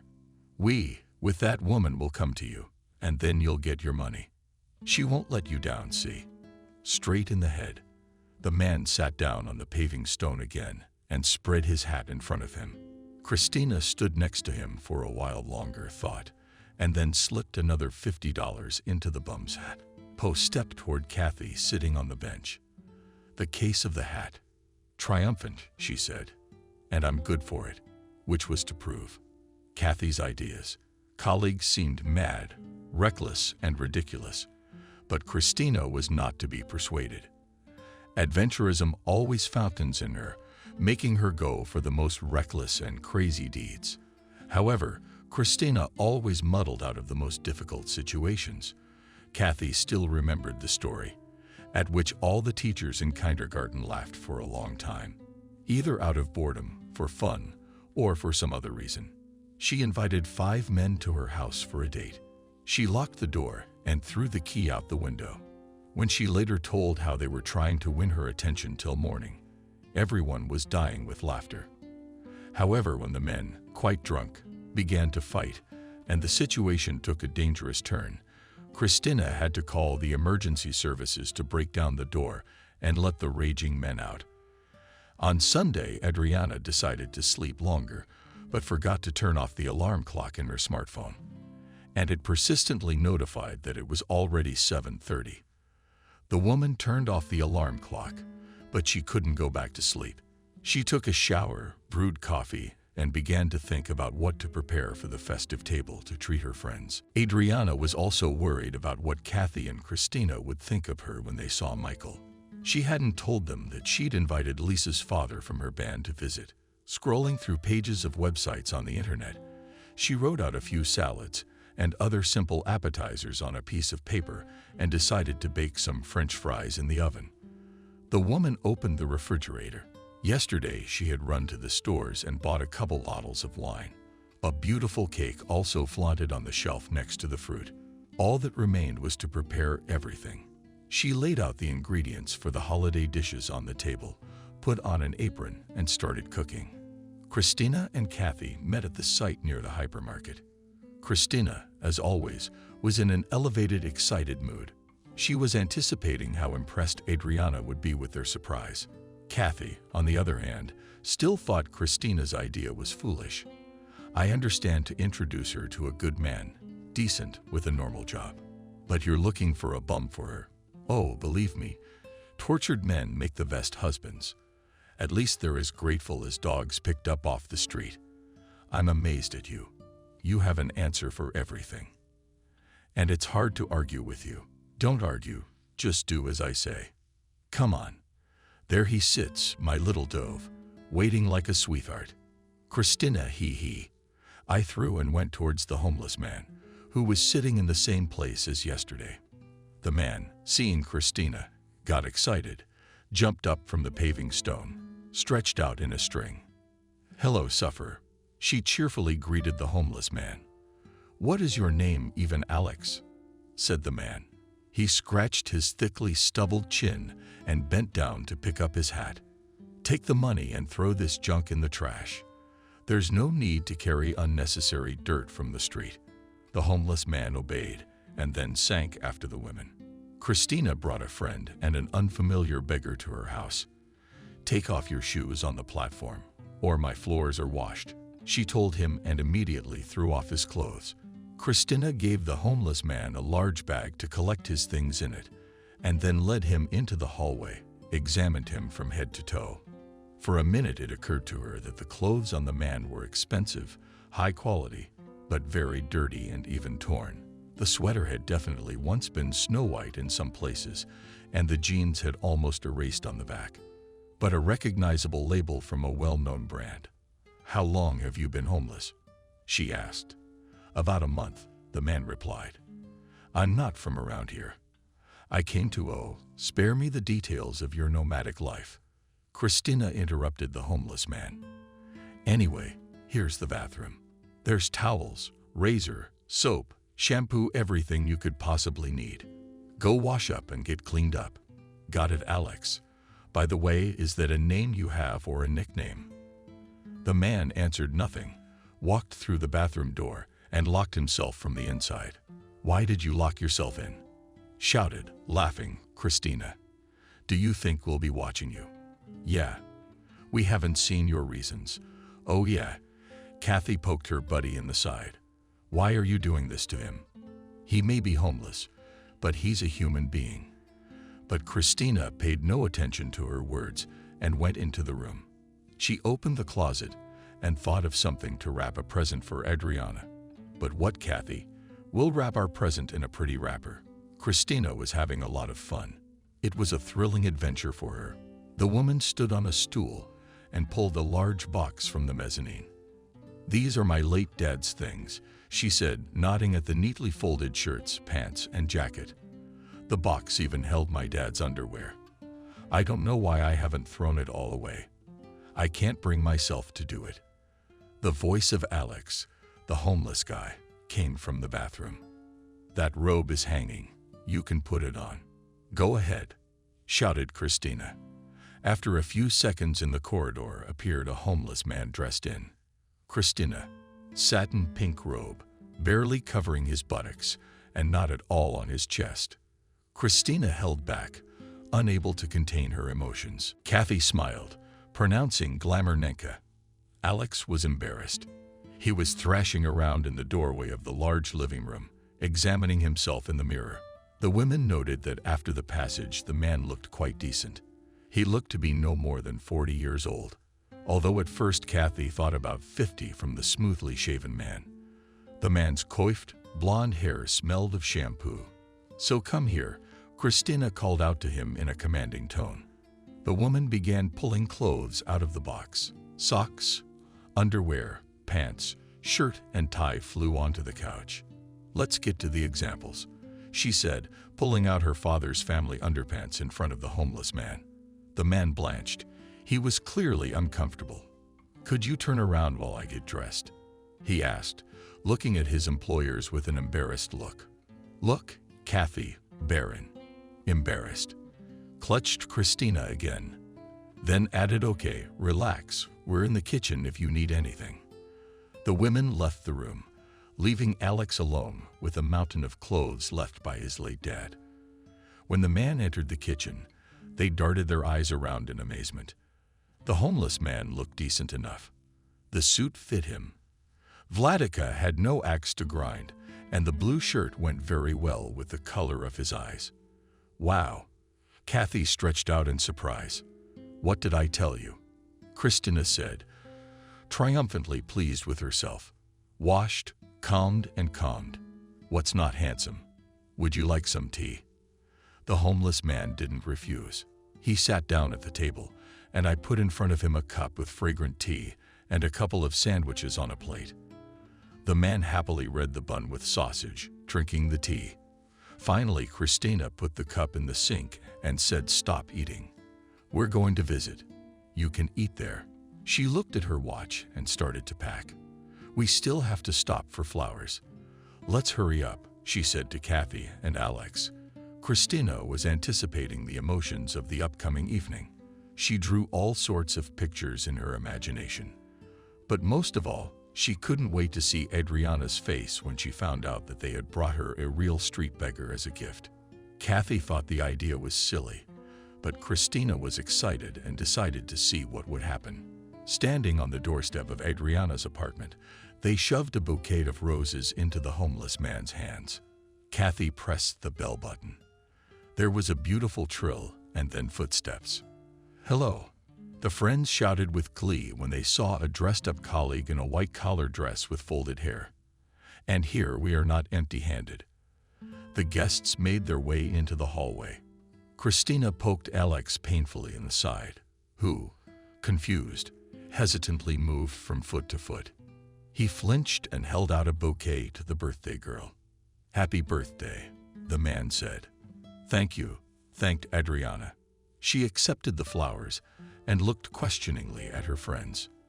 "And this is Alex. Meet Alex," whispered Christina, as if nothing had happened, kicking off her shoes and heading into the living room. "This is our surprise for you," Kathy clarified. "A gentleman to host the party, so to speak. Come in, Alex," Adriana invited politely. In the center of the room stood a table covered with a tablecloth, on which plates, cutlery, and a few soldiers with appetizing snacks were arranged. Throughout the apartment spread all the pleasant odor of meat. The guests sat down at the table, and Adriana put flowers in a vase and joined them as well. "Alex, could you pour the wine?" she asked, handing the man a corkscrew. He took the bottle, stared at the label, and said, "Celebration. That's the kind of wine you need for such beautiful women." "Ha! What's wrong with this one?" "Hey, sommelier, man, it's semi-sweet, and I smell meat," Alex said with a serious look. "Meat is served red, dry. Come on, pour." He studied her intelligently. Christina pushed Alex with her elbow so that he would talk less. After drinking and snacking, sitting at the table for a while, the buddies announced that they had to go. It was part of Christina's plan. Adriana would spend the evening alone with Alex, and tomorrow at work, they would announce to her that he was a common bum. Then they'll laugh together at their buddy's reaction. She might be offended, but it was meant to be a joke. Christina was sure no one had ever gotten such an original gift. "Alex, will you help us get dressed?" she asked the man. He came out from behind the table and handed her a cloak. She slipped 2 $5,000 bills into his pants pocket, as promised. "Behave yourself, street child." With those words addressed to the bum, she left Adriana's apartment and dragged Kathy behind her. The door slammed shut. Alex stood there and didn't move. "Well, why don't you come in, since my friends ran away so quickly? Let's celebrate together," Adriana suggested. She was a little upset that Michael didn't come. She wanted to see the man again, but she thought he had more important things to do. Alex poured wine into glasses again, and Adriana brought French meat from the kitchen. "What is it?" the man asked. "French meat. Why the name?" "I don't know." The birthday girl shrugged her shoulders. Alex gladly took a knife and fork in his hands, deftly cut a piece and sent it to his mouth. "Oh, very tasty, but I would add Provence and herbs," he said. "Why?" Adriana was surprised. "Since it's French meat, there must be Provence and herbs, and basil. But it's still very good." Adriana scrutinized the man she was seeing for the first time. He had a strange accent and way of speaking. "Alex, you're not from here?" she finally asked. "A little out of town," the man answered. "What do you mean?" Adriana didn't understand of it. "Born here, but lived somewhere else." "I see. Are you eating?" "Eat? Don't be shy. I confess, I can't stop eating. Alex praised the woman's culinary skills. Can I have more of this salad? Of course, Adriana moved the bowl closer to the man, and she thought that he ate a lot, like he hadn't eaten in days, and he praises the simplest salads as if he ate them for the first time. Suddenly, Alex grabbed his stomach and started to fall on his side. Oh, that's not bad for a tank. What's wrong with you? Adriana jumped up to him, supporting him by the elbow, helped him to the couch. I can't breathe. I think I've moved. Alex rolled his eyes and started rolling around on the couch. Hang on, I'll call an ambulance. Adriana ran for the phone, dialed 03, and gave her address. Soon the ambulance doctors arrived. Entering the room, they laid out an orange medicine case and examined the patient. Let's reach the shirt, the doctor said. Adriana helped Alex undo the buttons, freed his chest from the blue fabric, and suddenly froze in place. At that moment, it seemed to her that the floor was moving away from under her feet, swaying up and down. The woman staggered, took a few steps back, and plumped into a chair. Everything swam in front of her eyes, and she lost consciousness. Adriana woke up to the pungent odor of alcohol ammonia. It hit her nose so hard that the woman shook her head, trying to find a stream of fresh air. The woman with the sick, "It's nothing," said the paramedic, looking into the eyes of the recovered Adriana. "Why worry so much? We gave him a pill, put him on a painkiller. He'll feel better soon. It's just that the man moved. Before that, he must have been off fatty and calorie-dense foods for a long time." Adriana glanced back and forth at the doctors, then at Alex, who was lying on her couch. The shirt on his chest had been reached. The woman escorted the doctors out and slowly, as if she were haunted before her, approached her guest. The man's eyes were closed. She bent over him and carefully, so as not to disturb him, began to stretch the top buttons of his shirt. Alex jerked, grabbed her arm. "What do you want? Why are you separating me?" Frightenedly, he shrieked, "Don't be afraid, please." Adriana tried to calm him down. "Show me what you have on your neck." Not understanding anything, Alex put his hand under his collar and pulled out a wooden pendant in the form of a horseshoe on an old shoelace. Tears appeared in Adriana's eyes. They dripped slowly onto the man's shirt. Ethan, is that you?" The woman whispered. She stared at her brother lying in front of her. I wanted to hug him and hold him close, but at that moment, the doorbell rang. Adriana shuddered, got up, and went to open the door. At the door stood smiling Michael, holding a bouquet and a small box decorated with a bow. "Hello, Adriana. Here I am, as promised, to congratulate you with us."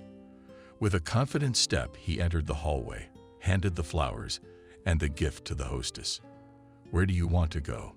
he asked, inviting the hair. The confused Adriana nodded her head. Michael made his way into the living room and saw a man lying on the couch with his shirt unbuttoned on his chest. He looked at Adriana in surprise. "I guess this is a bad time. You could have just not opened the door." "Adriana." The man looked hurt, but Adriana had already come to her senses and took his hand. "On the contrary, is this a good time, Michael?" She spoke quickly. "Remember, you trusted me when you told me that Lisa was not your daughter. Now I want to tell you my story. You're the only one who can listen to me without emotion. Please, sit down." Michael reluctantly lowered himself onto the table next to the table set with festive dishes. Confused, sometimes confused, Adriana told him that the man had been brought to her apartment by a friend. She'd never seen him before, but on his chest hung the pendant that was supposed to be worn by her missing for years, a younger brother. She pulled out the exact same piece from Cervantes and held it out to Michael. He looked at it, then at the one on Alex's chest. "Where did you get it?" he asked the stranger. "My foster parents gave it to me. I was wearing it when I was brought to the orphanage in this town. Apparently, it's all that's left of my real parents." "Alex, look, I have the exact same one." Adriana handed him her jewelry, these two pendants. My dad made them and gave them to my mom when he confessed his love to her. The day Mom disappeared, she put the pendants on my brother and me and told us never to take them off. And then I went to an orphanage and lost my brother. I was only 5 years old at the time. If you have this pendant, you're my brother. My Ethan, Mamma Mia. Alex exclaimed and started shouting something in Italian. Michael and Adriana looked at each other in surprise, watching the man's excited behavior. And then he switched back to Russian. I knew it.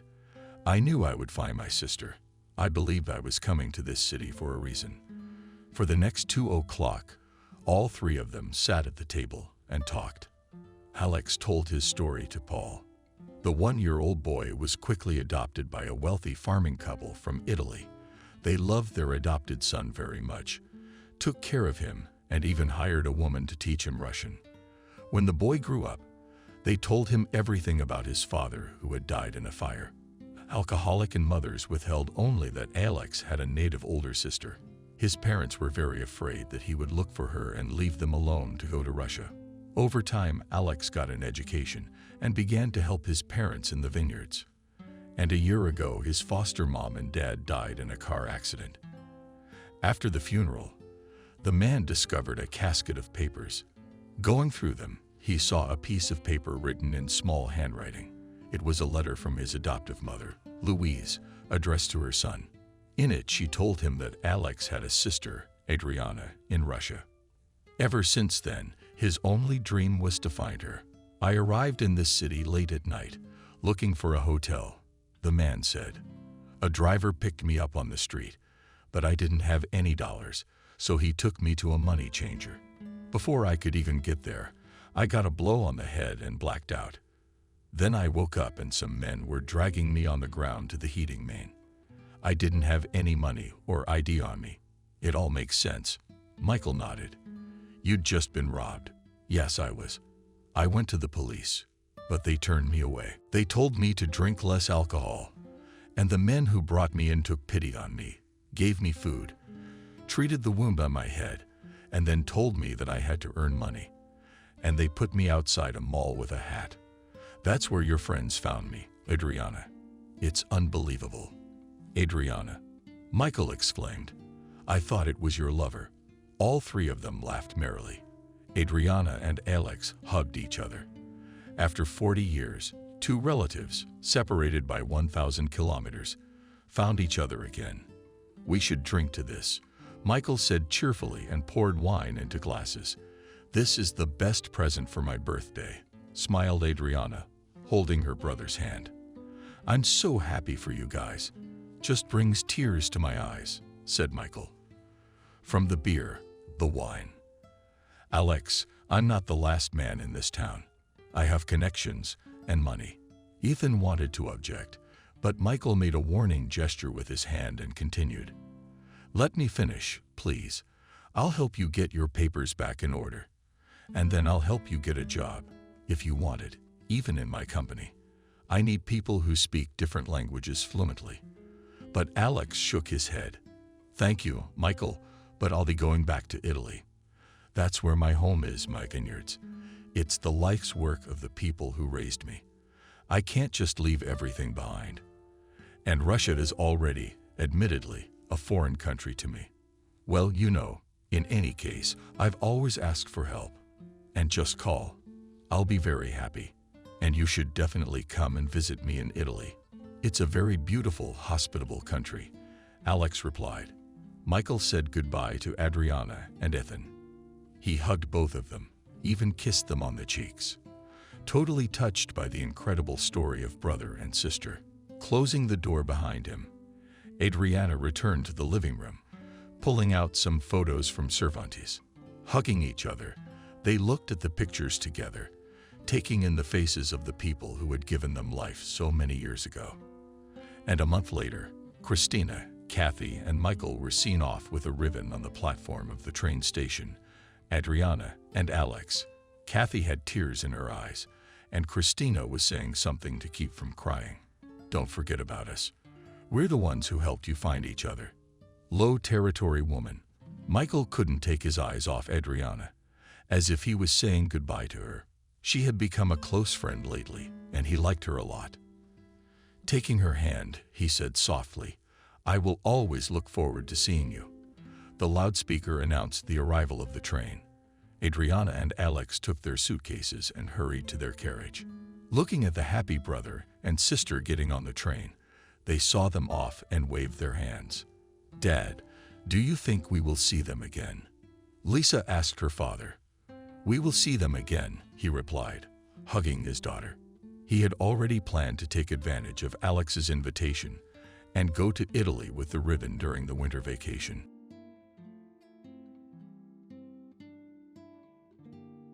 Subscribe and click the bell. Behind this psychiatric clinic in the city, and in general in the region, have long been bad rumors, like what happens in horror movies, and Michael had certainly heard about it. And when his mother and grandmother found out that he is an excellent student, and a graduate of medical school goes there to work as an orderly, one of them waved his hands. "Grandson, you're the only man left in the family. Don't go there. Michael, you know I'm from an ancient noble family. I may not have 1 million, but I'll find the money to pay for your internship abroad." "Grandma, what money? What abroad? I have to make my own way, just like my grandfather." And the boy nodded his head at the portrait of his grandfather hanging on the wall. And indeed, Michael had someone to look up to. His grandfather was a famous surgeon, and his father, who died in Afghanistan, blew himself up on a mine, saving the military. And so he decided to become a doctor, but not a surgeon like his grandfather and father, but a psychiatrist. Why psychiatry? My mother joked in the first year of school, "But Mom, if the body my grandfather and father studied, so to speak, in detail, then psychiatry is a real field for research, a Klondike." Yes, you're a researcher. I hope. Psychiatry isn't contagious. Oh, Mom, don't worry. It's not like it's the flu or anything. Maybe I can find my own unique method of therapy for mentally ill patients. Yeah, and bring people like Chikatilo back into society. "So Adriana, please don't bring it up," said the grandmother, stepping in for her grandson.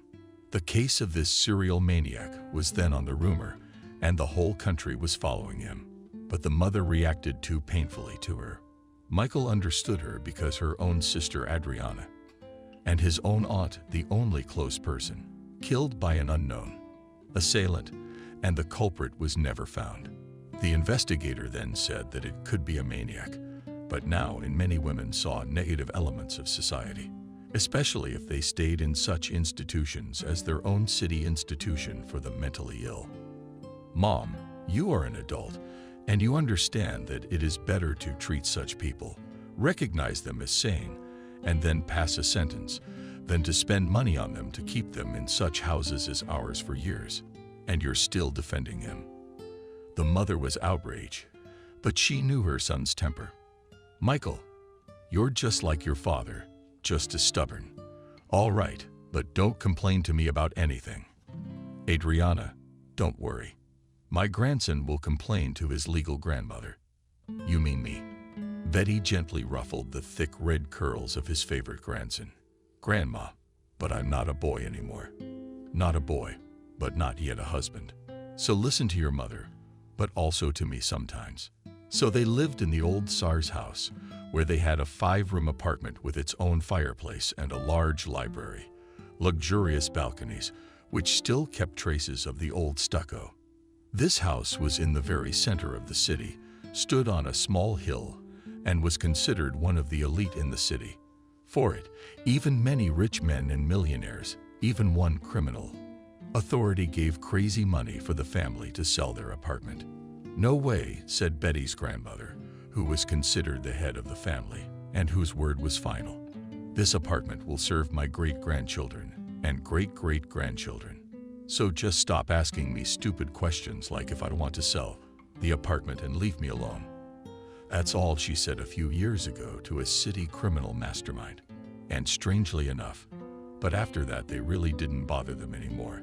They didn't even start organizing invasion raids, as it often happened in those times. That's how they lived.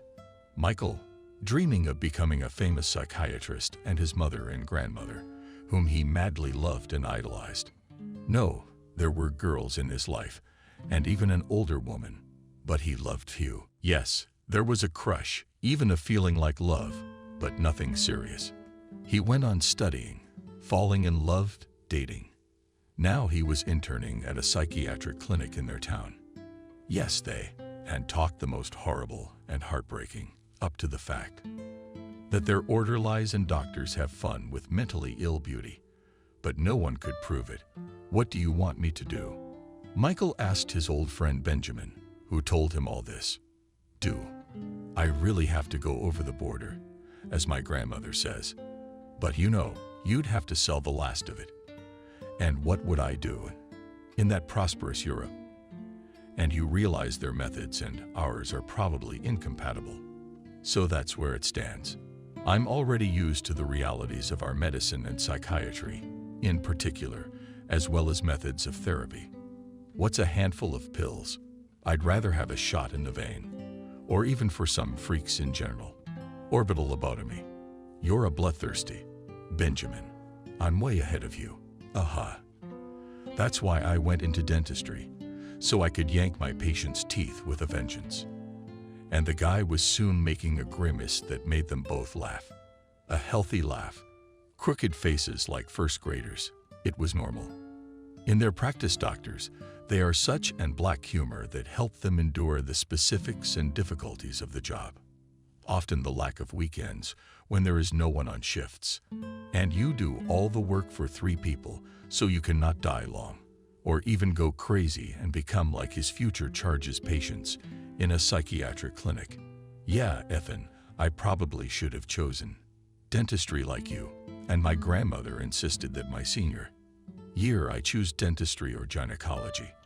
But that's just not my thing, you know. I see, Michael. Then you'll have to go to me for dental care and one of our girls for gynecology. I'll give you a headache. All right, buddy, I gotta go home. I gotta get ready for my first day of private dentistry tomorrow. I'm on the phone for now. Michael nodded, and after shaking hands, they parted ways. He had to go to his mental hospital tomorrow. Then, it was worth it to come home early, to pack a bag, and for once, not to sit in front of the TV until night, to sleep. Already at home he had dinner and brewed himself a fragrant tea. Michael sat down at the computer, an old computer brought from Europe, but still capable of much computer brought to him under the order from a friend of his grandmother for his birthday. When Michael was in his 2nd year of study, and the guy's joy was unbounded. Grandma, this is a real treasure. Luckily, the guy had no limit. And now he sat down at the computer, started the system, and connected the internet. Yeah, the internet is power. The ability to communicate with the world, to learn a lot. And now he decided to keep his own electronic diary of his internship at work, including everything he saw and heard, what methods were used, and what the doctors achieved.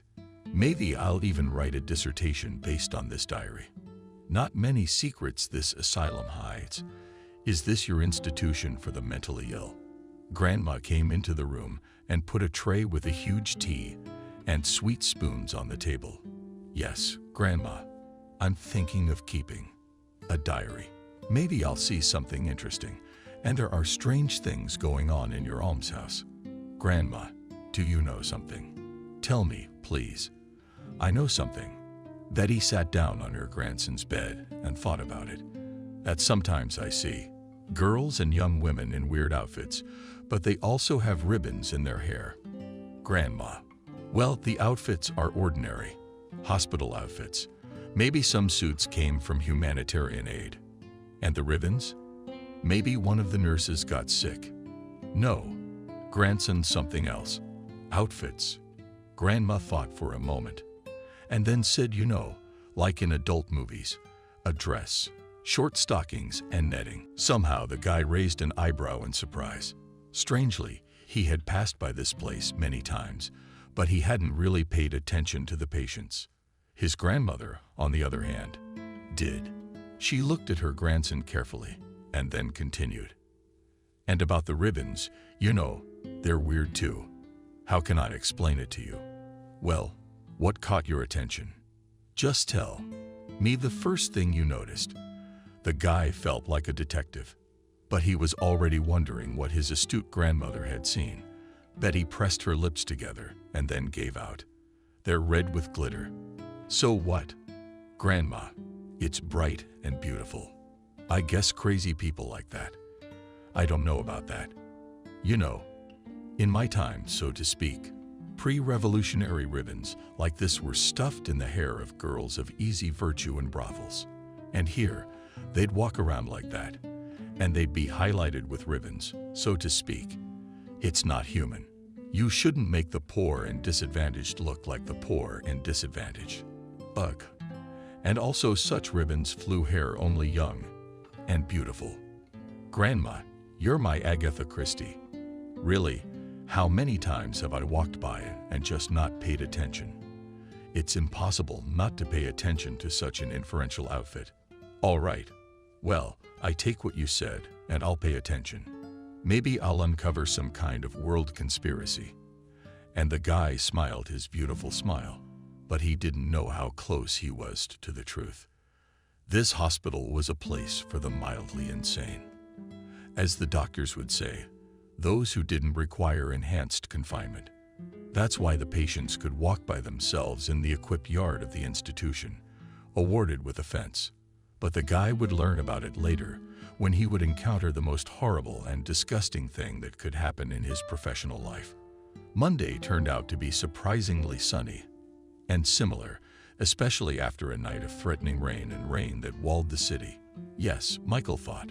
Waking up in the night and looking out the window to rain like that could wash away the whole city and my psychotic charges with it.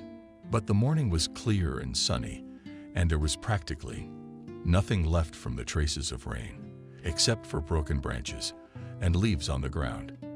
Yeah, it's a lot of work for a janitor, the boy said aloud.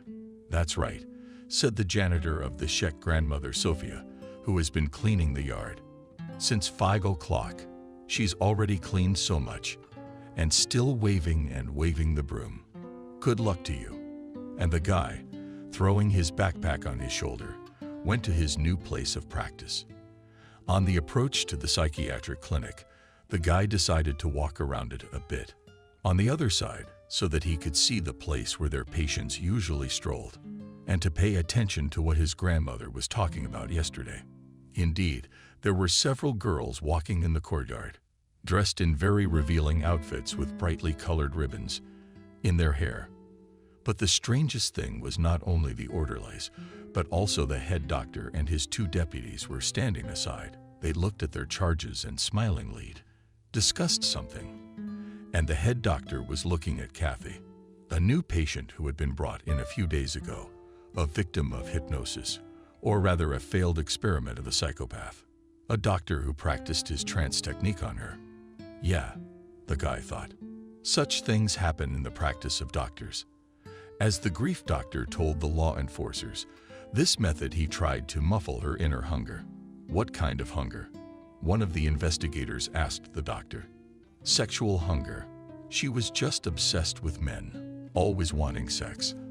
I tried to bring her back to a normal life, although so far I had to cure her with this method by my refinement, to cure her. Or maybe it was just you decorating her like that. I was saving her from herself.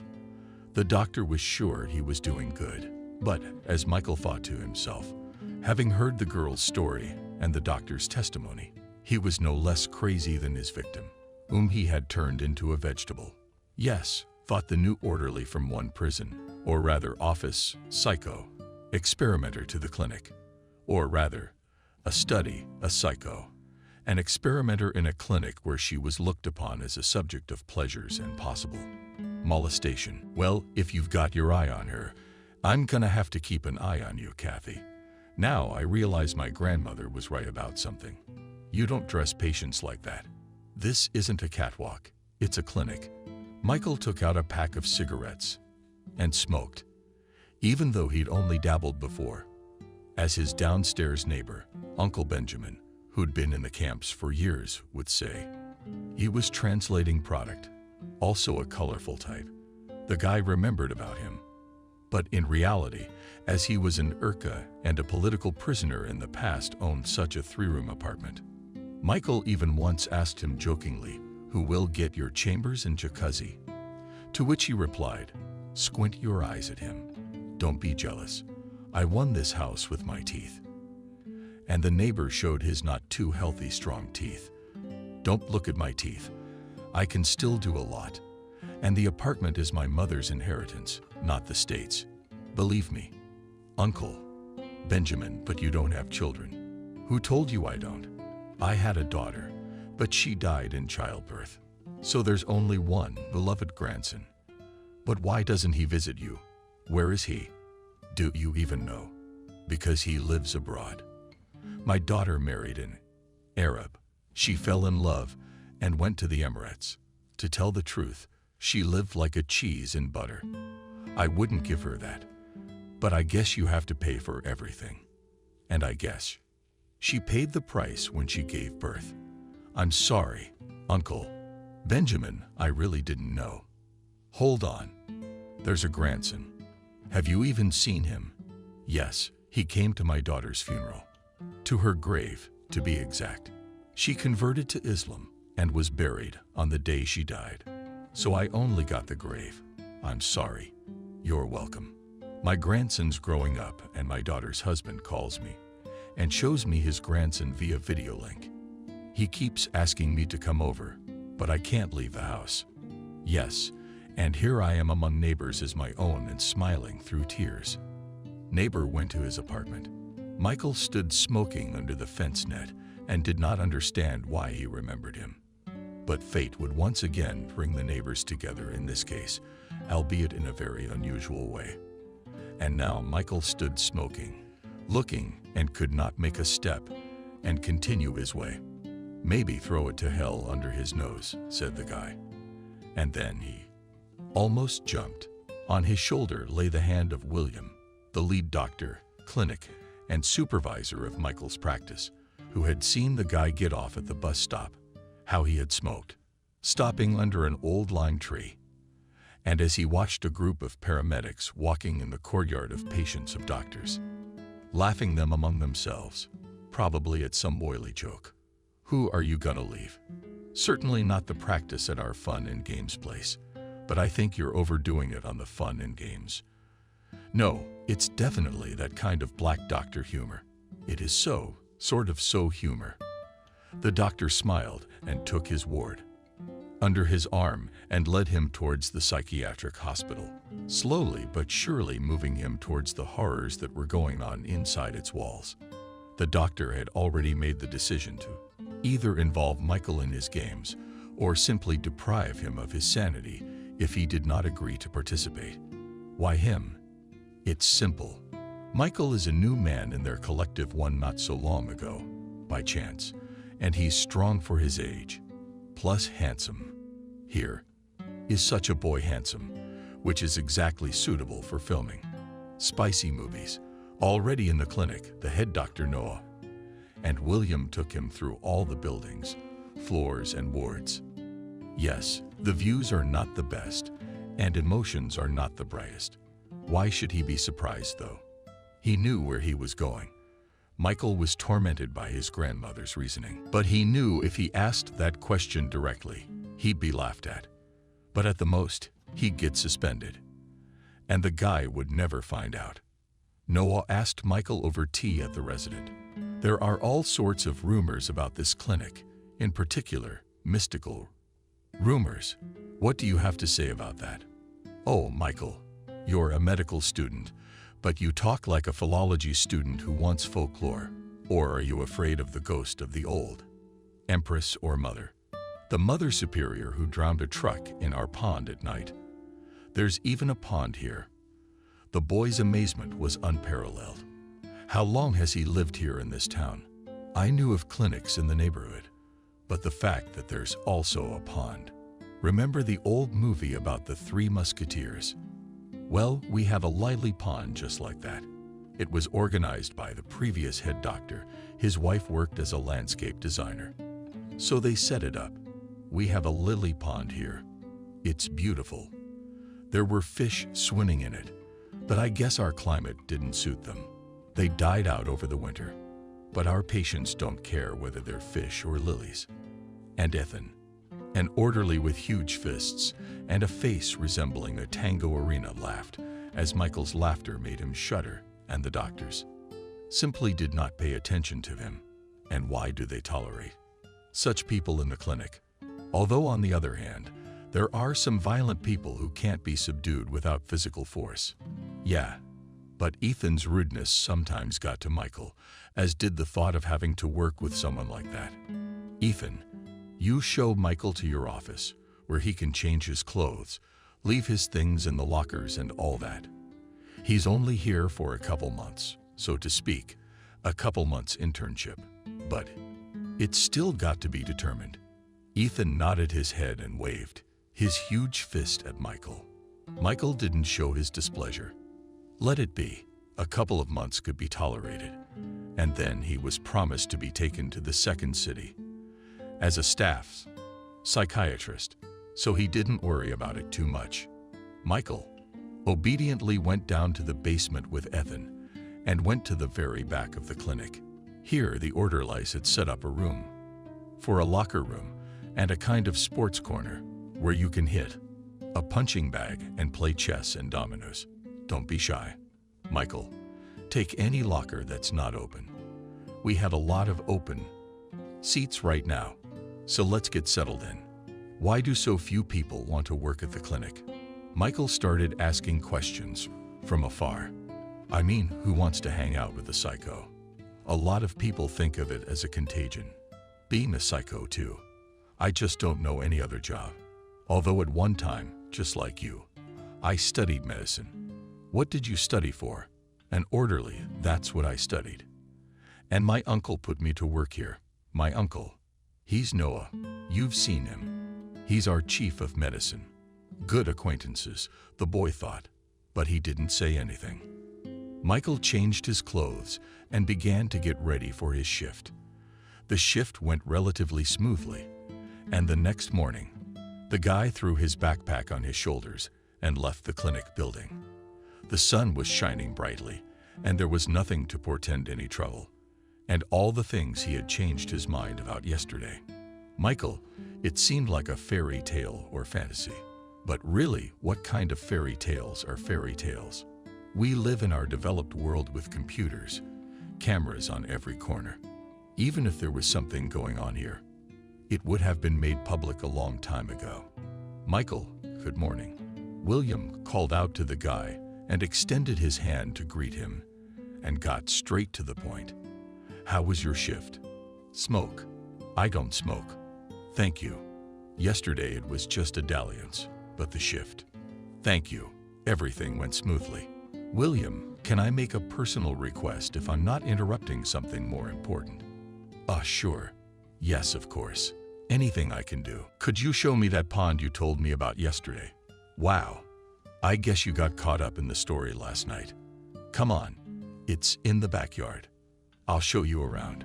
I gotta be honest, you can't see it from the street. It took me a while to find it myself. It's so hidden, it's creepy.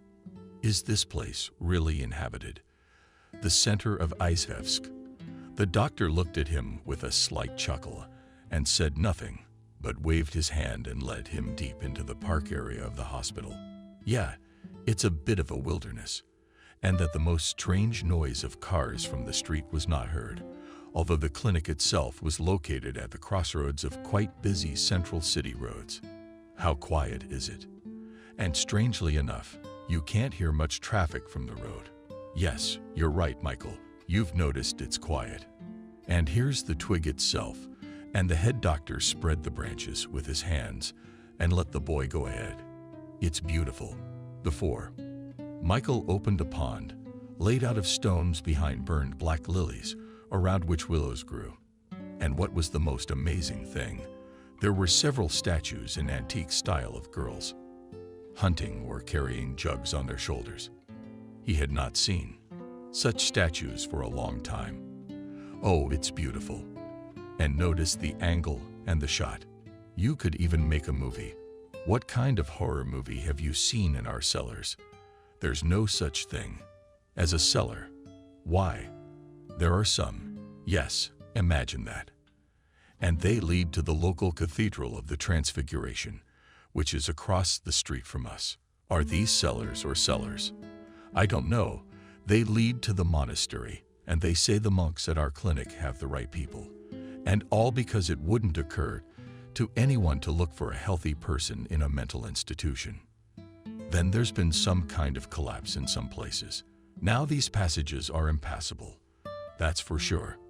No one's gonna come in here willingly. And then he noticed on the opposite bank the figure of a girl in a racy outfit. Kathy, he remembered her, because she had been brought here on the day when he had come to see the head doctor and applied for an internship at this clinic. The girl herself was not in the state she was in at the time. She was screaming at the doctors that the psychiatrist wanted to kill her. She's hearing voices and everything. That Kathy suffers from inner voices and a hypertrophied sex drive. Well, that's what her previous doctor said. Who knows? So far, the girl hasn't said a word. Why is she dressed like that? Short dress, fishnet stockings, ribbon in her hair. You know, Michael, it's one of my methods of letting the patient choose what they want. And by the way, where'd you get that outfit? That's a good question. Like many theatrical costumes, it was left to us by a theater. Exactly, the theater. The director was jailed for some dark deeds, he and his wife. And the actors just ran away. And since the theater was near us, it's not a waste. And they were all dressed like royalty. Yes, imagining you as Henry Valois or Peter the Great. Michael, you're joking. But by the way, we had a wonderful carnival night here on New Year's Eve. And there was even a story about us in the paper. I hope it wasn't in a good context that a disguised Napoleon was walking around town claiming to be the real chief medical officer. No, we're all understanding people with a sense of humor. So we just hung around the Christmas tree. That one over there, by the way, by the entrance. And you know, people even took pictures with us on New Year's Eve. Yeah, that was fun. Thank you for the tour. I'm gonna go home and get some sleep. Thursday again for 24 hours. Michael, don't try too hard. You can't do all the work. You're a young guy. I nodded my head. But I thought to myself, no, I'm going to get you out of this. I think you're hiding something. Dear head doctor, but you don't need to know that. I had dinner tonight and sat down at the computer. Michael quickly made the first entries in his diary and then began to look for information about the local clinic. And indeed, there was a lot of information about it. Strangely enough, there was a lot of information about it, and with a very negative connotation. Murders, suicides, and strange deaths of both patients and doctors. Yes, there was a lot to work on and a lot to find out. But it was Kathy that bothered him the most. And he thought to himself, why not keep a sneaky eye on her room? The girl herself. Not without reason the head doctor was looking at her with such olive eyes. Grandma, the boy called out to his grandmother. Why did you shop like that? You won't let me watch my favorite TV show. What did you want? Grandma, I saw a girl at the clinic today. She was a victim of an incompetent hypnotist and suffered as a result. But that's not the point. She was wearing the outfit you mentioned, short dress, stockings, and a sash. Not surprising. One of your executives must have had their eye on her. I mean, she's new. She's a young girl too. I take it. So you're going to steal her? No, Grandma, I just want to keep an eye on her room. It's on the first floor, so it won't be a problem. To do anything, you have to have proof. That's what I'm required to do. Really, Michael, I'm old. I'm not going to play Sherlock Holmes with you. I'm more of a Mrs. Hudson. Grandma, that's not what I mean. Just cover for me in front of Mom. I'm gonna go over to the clinic tonight, stake out the windows, so to speak. I found a military A in Grandpa's closet. Okay, if anything, I'll tell Mom you're home already asleep. She's on call today anyway, so she won't be home. But you're my grandson, please. Don't get into any trouble. Okay. Michael nodded his head and poked the old lady on the cheek. He went back to his computer. What's going on at the clinic? How was your shift? The old woman was still interested in how true or not the rumors were. The rumors about the asylum. Yeah, Grandma. It's okay. I told you it was nothing like that. No, it's not. Our head doctor showed me the old pond on the grounds today, the one with the black lilies. Grandma didn't tell me about it. I went there and saw it because the wife of the former head doctor was my friend, and the pond itself is her creation. But the doctor didn't tell you that in the same pond they found the wife of the former one drowned. The guy shook his head, looked at his grandmother in surprise, but there's knee-deep water, and that's it. And this is the strangest thing. Her body was lying with her head in the water. She was submerged in the water, but her arms and legs were lying flat along her torso. They took a sturdy, adequate soldier and put her face down. That's all. And then they found water from the pond in his lungs. No signs of violence on the body. If that's what you're asking, it's odd that she came in, lay down, and swallowed the water to death. Drowned of her own volition. The guy was being sarcastic, but looking at the expression on his grandmother's face, he immediately faltered. Betty did not tolerate unnecessary words and jokes, and therefore immediately warned her grandson. Yes, Michael, death is strange. But if she did it herself, then she had a reason.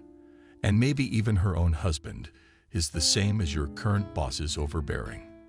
There's nothing to cure them. Maybe, under the old doctor, he and his brothers also had fun with innocent girls, and his wife found out and drowned them both. So, what of it? Or maybe who drowned them?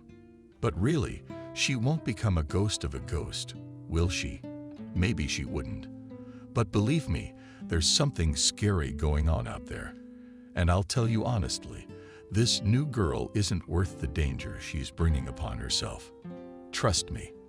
The brotherhood of doctors, it's like that.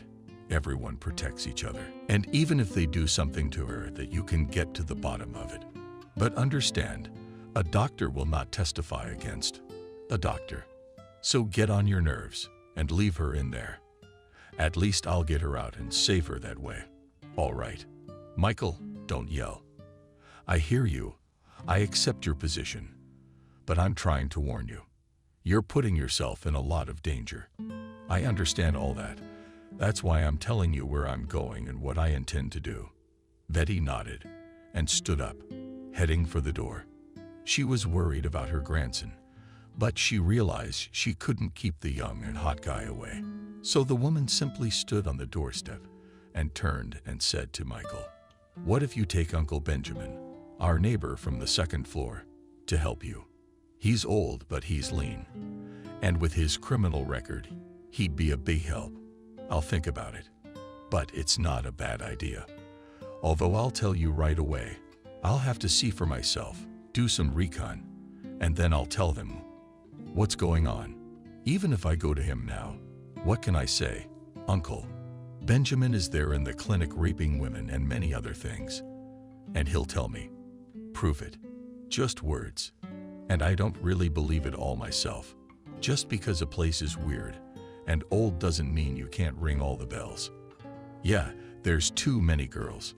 There's too many crazy people. And there's too many masquerades. But it's all right." And the grandmother left the room, closing the door a little behind her. Michael leaned back in his chair and thought for a moment.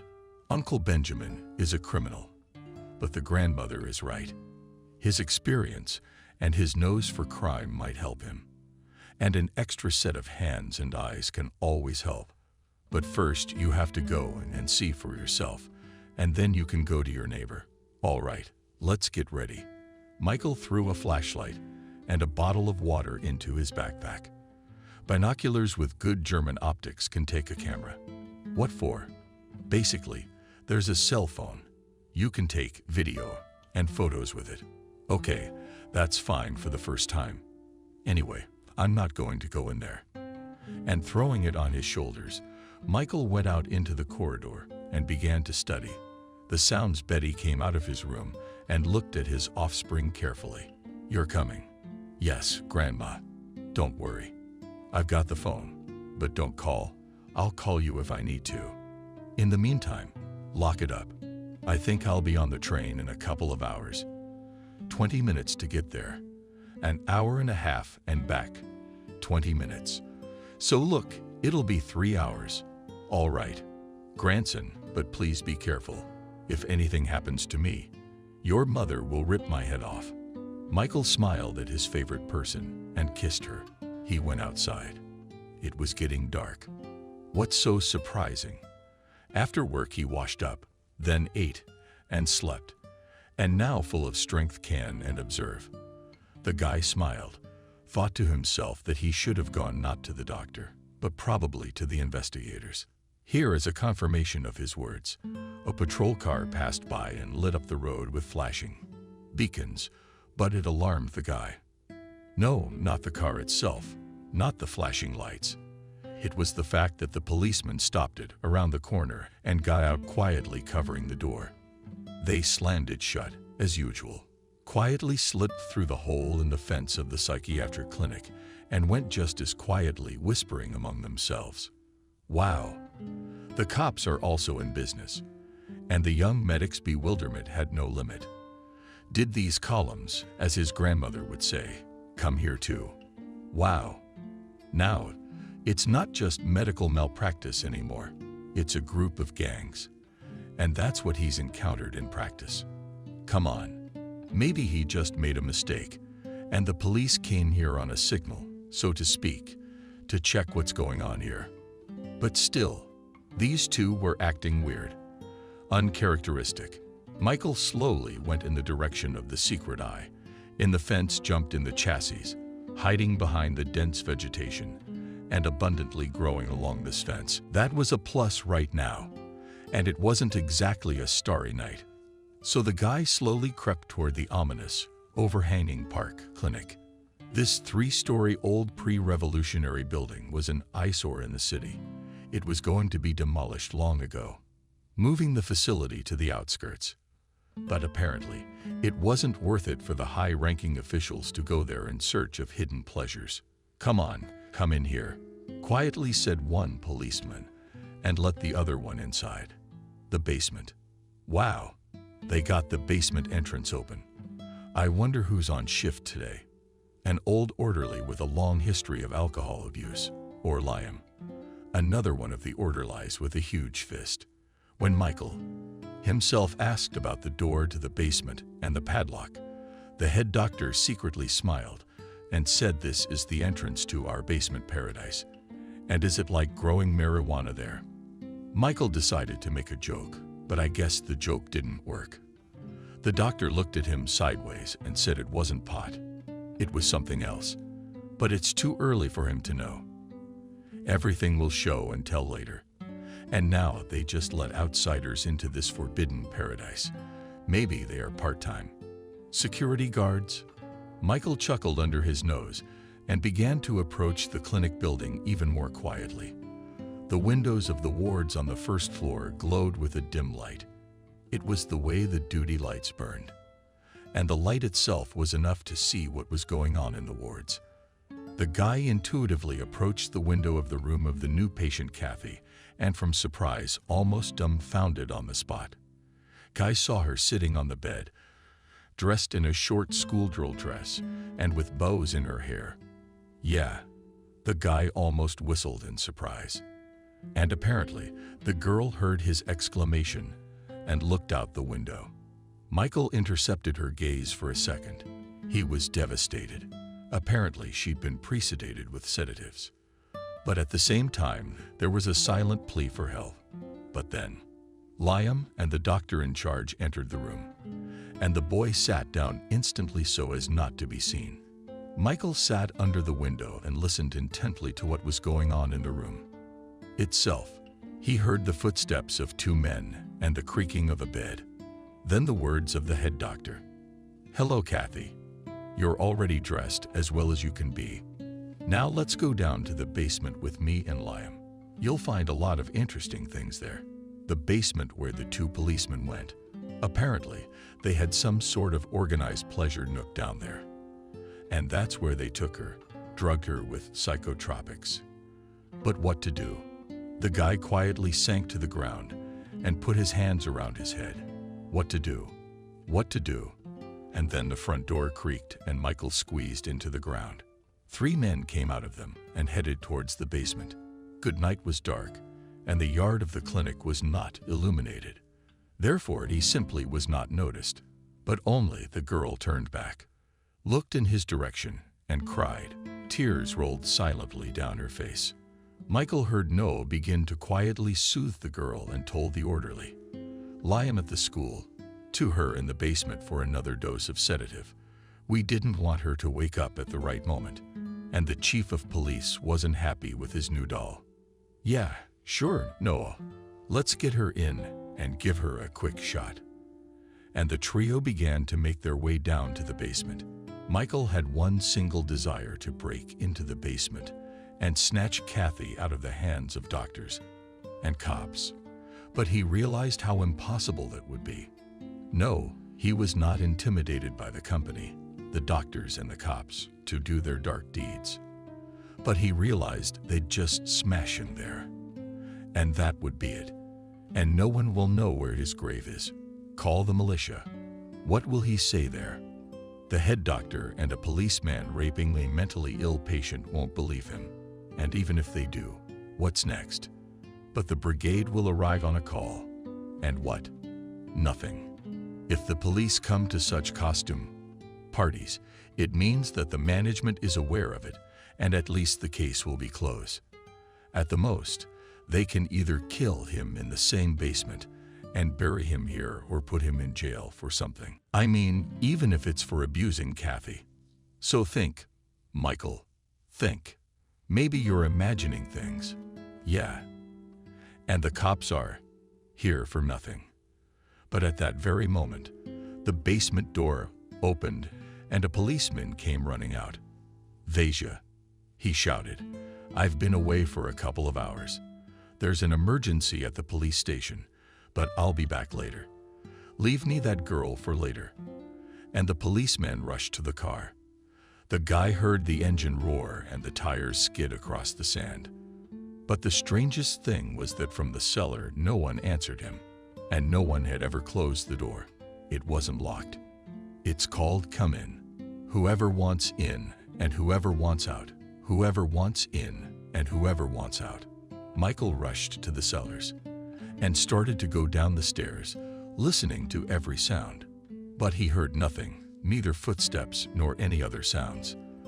There were supposed to be at least 4 people down there. And they certainly weren't singing lullabies. But maybe it was for the best. The boy opened the cellar door and slipped inside. The corridor was sparsely lit, and there was a pantry open right next to the entrance. The guy peeked into it just in case, to make sure there was no one there. And in case of emergency, he could hide in this room. Yes, there are shelves and bears in principle a place for a hiding place. But at that very moment, at the end of the corridor, footsteps were heard. It was the guest of the night police and the head doctor. The boy immediately recognized the figure of his superior. They were talking quietly about something, and as they approached, the boy could hear what they were talking about. What he heard made him not just overcome, but terrified to the point of truly experiencing fear not only for the poor girl, but for his own life. "Noah, thank you for the welcome. But you see, the warden's gone. We've had an emergency at the council since this morning. The commission's here, so we're saving Kathy for dessert, so to speak. Yes, you understand correctly. Everything is normal. No excesses or incidents. No one is interested in anything. Yes, in principle, everything's fine. Except we got a new orderly coming in for an internship. We didn't apply for the internship, but he did. So, they're interested in the job, and the job and the clinic in particular. Why are our patients dressed so oddly? Of course, like you said, it's all been blamed on the tour and the theater we had a year ago, and then they disbanded it. But I don't think he believed it. So what do you suggest? Maybe we should press him a little so he doesn't stick his nose where it doesn't belong. No, I think I can handle it. And you know, it's normal to be questioned about our clinic. Michael listened and realized it was about him. His breath cleared, and he even found it hard to breathe. And as luck would have it, the couple stopped near the open door to the storeroom, where the new employee was hiding behind the racks with his colleagues. The policeman looked into the storeroom, but seeing nothing, quietly said to the head doctor, "Okay, Noah, let's postpone our sit-downs for the time being. Lie down while holding this girl. The chief liked her, and the school drill outfit matches. We'll be there in a couple days. In the meantime, we'll be in touch. Call me if you need anything." The head doctor didn't say anything. He escorted the guest outside and returned a couple minutes later. Michael, all these minutes, which seemed like hours to him, sat and did not breathe, although his heart was pounding frantically and was ready to jump out of his chest. And this breathing and heartbeat, it seemed to the lad to be striking a bell in the silence. But there was nothing he could do about it. The boy heard the head doctor pass by his cell and head deep into the corridor, muttering something to himself. After a few minutes, he looked out of the door and, seeing no one, slipped out into the street. He breathed in the cool air of the night and took a few deep breaths in and out and began to make his way toward the dead vine. At the fence, Michael walked slowly, not even looking around, being in slight shock at everything he saw. What could be going on in there? What did I see there? Nothing. Just heard the doctor and the cops talking about something. But I don't know what they were talking about. Maybe it's some kind of videotape as part of a police investigation. The guy was trying to drown out the thoughts that kept popping into his head, and he'd heard of costume parties like this a long time ago. But to have minds devoid of girls and women take part in it, there was no such thing. All right, who am I kidding? Trying to fool. There's definitely something going on in that basement that's scary and illegal, and it's got to stop. Poor girls. He didn't know what to do. He didn't know what to do. He'd have to go to Uncle Benjamin. That old bastard will surely tell him what to do, won't he? How? He'll help. The guy did not notice how he reached the house, how he went up to the floor and opened the doors with his keys, closing them quietly. Michael leaned against the wall and from powerlessness and experience simply slid to the floor. Grandma came out of the room at that moment and flicked the light switch. The bright light blinded the guy. It and realized, "Grandma, why are you awake?" He tried to look normal, but apparently the expression on his face told the old lady everything. "Why? You want me to tell you why? What happened? Tell me. You're white as chalk." "Grandma, I don't want to. I wish I was like this right now. Come on, go take a shower to wash off the negativity. Then we'll go to the table. I spared a cutlet, and I'll pour you one of my own." The guy did not argue and simply went to the bathroom, pulled off all the clothes and scattered them on the way. When in the bathroom heard the sound of water, Betty collected the guy's things and threw them into the washing machine. "No dirt to lay around. I'll wash everything tomorrow." When Michael came out of the bathroom, there was a late dinner and a bottle of tincture on the table. The woman poured him a shot and handed it to him without saying anything. Nor did the grandson ask anything. He took it quietly and knocked it over. All at once. "Take the cutlets, mashed potatoes, salad. Let's eat." The guy sat down at the table without saying a word. He poured himself a second shot of olive and tipped it just as quietly and started on the homemade cutlets.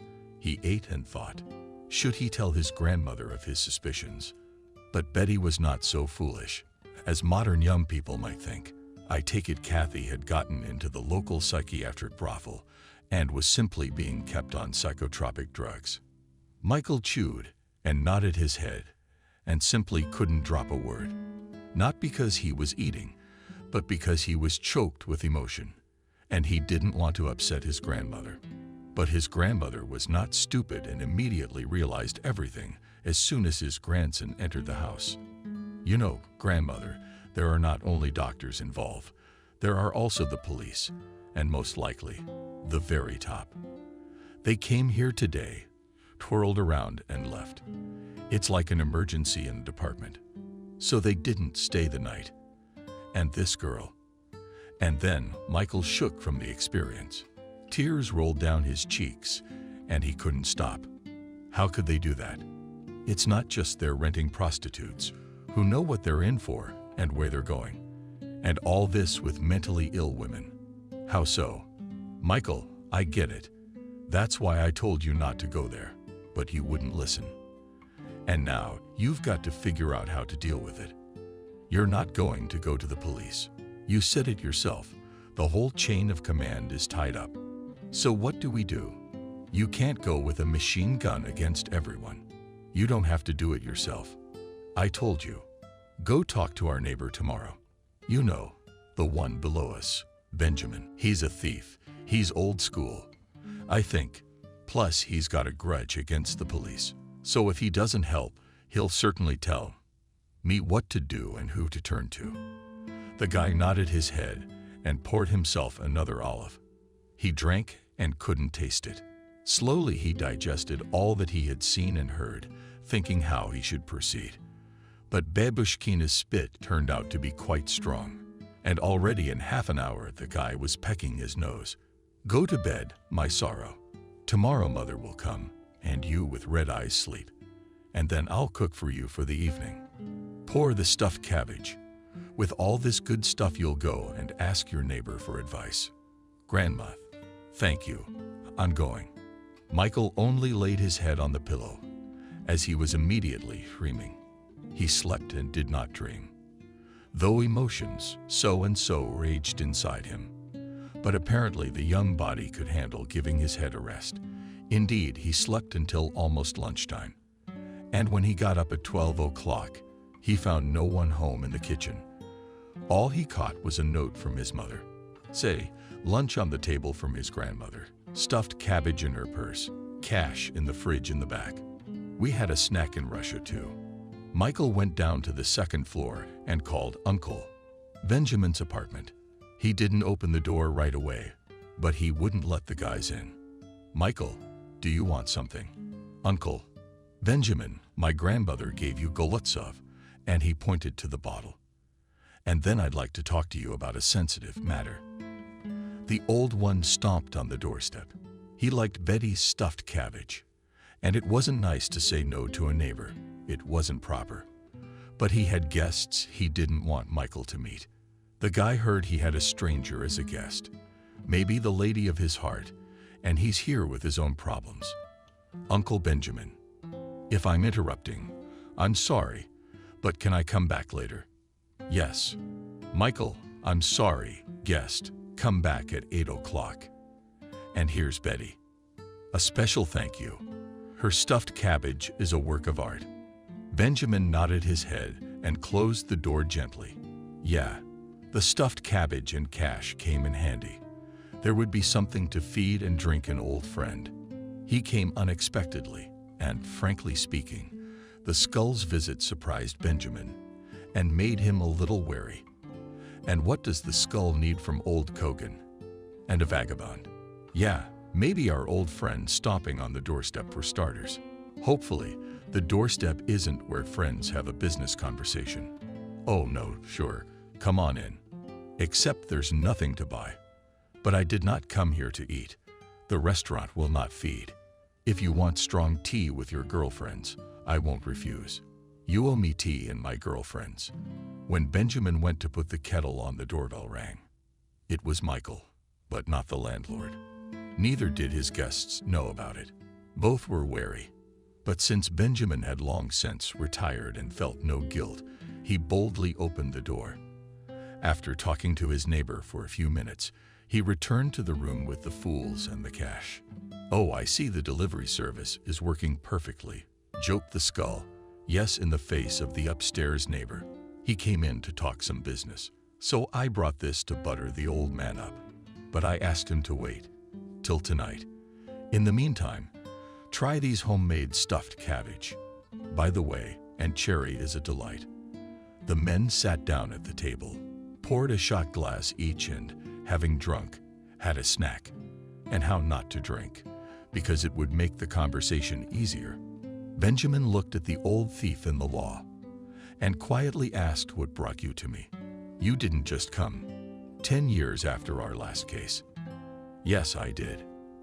And for good reason. I'll tell you right off the bat.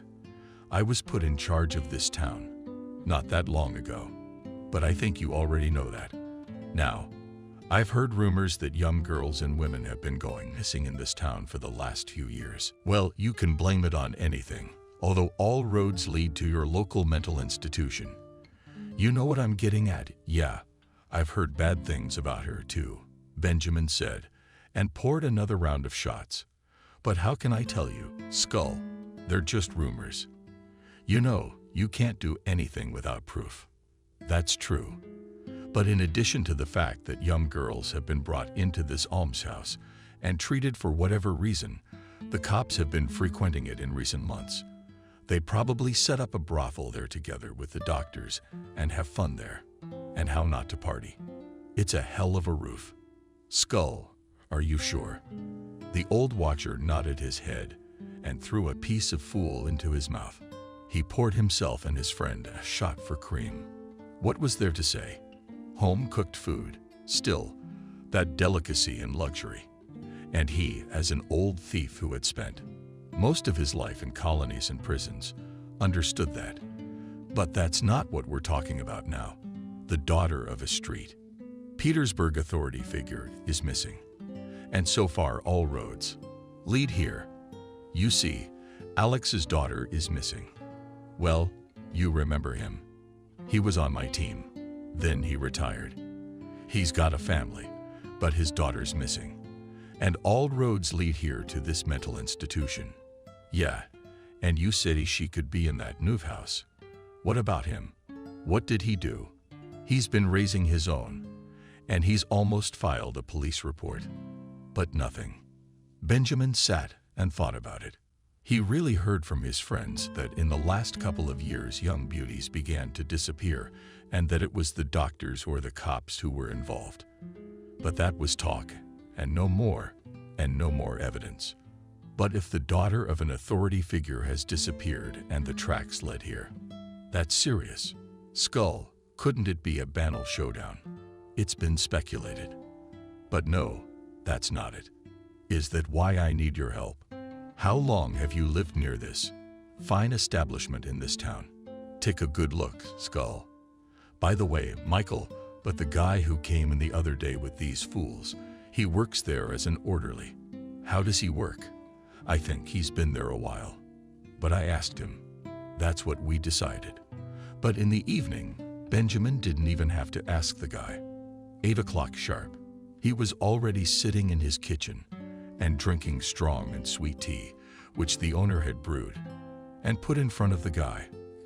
Come on, complain, who has offended? What happened? Yes, you see, I only have a son-in-law here. You know, I finished the basic course in my medical school, and now I'm practicing. But guess what? I know our psychiatric clinic. I've complained before. And I warned you, it's gonna be tough out there. But what happened? And by the way, I have a couple questions for you about your psych ward. Later, though. Now, come on, tell me. So my grandmother and some other people said there was something going on there, but I didn't believe it. But my grandmother pointed out one thing to me. They dress. The young and beautiful in short dresses and stockings and braid their hair. And do you know why? Michael looked at his neighbor, and in his throat stood. He couldn't say it out loud, but he knew he needed help, at least in advice, at least in deed. The old thief sat and looked at the guy, realizing that he not only needed to speak out and ask for advice, but the conversation itself was going in the right direction for him. You see, Uncle Benjamin, they raped them there. Maybe they're even videotaping the whole thing. The guy just gasped at his own words and the realization that Kathy was there and what could be done to her. He took a breath and continued. That's why I came. I've heard about this clinic for a long time, but last night I decided to go and look around. But in short, Uncle Benjamin, I saw 2 cops going down to the basement, as well as our head doctor as an orderly, and they were taking a new girl down there. But apparently the cops had some kind of emergency, and they left quickly. But most importantly, I heard one of them telling our head doctor to leave the girl for later. The guy briefed me on the whole thing and looked at the reaction of the old tramp. On his face was read not only surprise, but also interest, especially the last news. Kathy was the name of the daughter of a street Petersburg authority who was considered missing or even killed, almost by order of the opposing gangs. And what does this girl look like? Tell me. I'm sorry, I'm asking you this for a reason. A friend of mine had a missing daughter. Her name was Kathy, and it all leads back to our town. Maybe it's her. The guy thought about it for a minute and started describing her in detail. But the most important feature the guy remembered was a scar on her left ankle. Then he listened and couldn't believe his ears. He knew the street Petersburg authority Alex and his daughter, and the very scar the girl had gotten, falling from a tree. His heart stabbed. Wow, that's how you find an authority figure's missing daughter. That's lucky. But maybe it's not her at all. Michael, why don't you show her to me? But we'll go tonight, when the patients are out on the street. Show it to me gently. But in terms of what's being done to them, we'll have to get into that basement, look in the nooks and crannies. Can you get the key? Michael shook his head negatively, but Benjamin just waved his hand. What can I expect from you? He went into the room and rummaged through the closet. A set of thieves' lockpicks was there. Basically, we can look inside this basement at night. Okay, Michael, when are you going to work? Tomorrow. Well, we'll go together early in the morning. You'll show me from afar the basement, and then if you're psychotic, sorry, patients are walking around. Point your finger at Kathy. They don't go out this early. They only let them out at lunchtime and in the evening. Okay, well, just show me the basement, and then at lunchtime, I'll come to that walk, and you can show me Kathy. But why? Uncle Benjamin, you think she's your friend's daughter. I knew for a fact she was no fool. From your description, it looks like it, but I'll have to see for myself. So Michael, it would help if you showed her to me. As for proof, I can pick any lock. Just dibs. It's our secret. I'll look, and then, if there's anything interesting, we'll figure out how to proceed. Michael was fine with that, and he calmed down a bit. But then I asked him the same question. What if there is nothing there that can be caught on? Michael, you're like a little child. I know exactly what to look at and what to look for. And then we'll set up a camera and film their antics. The old bastard chuckled, but when he looked at the boy's face, he stopped short. Yeah, I guess he wasn't laughing. Although, if you think about it, it's the height of cynicism to do such a thing as people in white coats and the police cover for them. Yeah, I got a special thing for the police. Plus, if this Kathy brothers, thank me very much. Michael, I'm sorry. I guess years in places not so remote haven't made a saint out of me.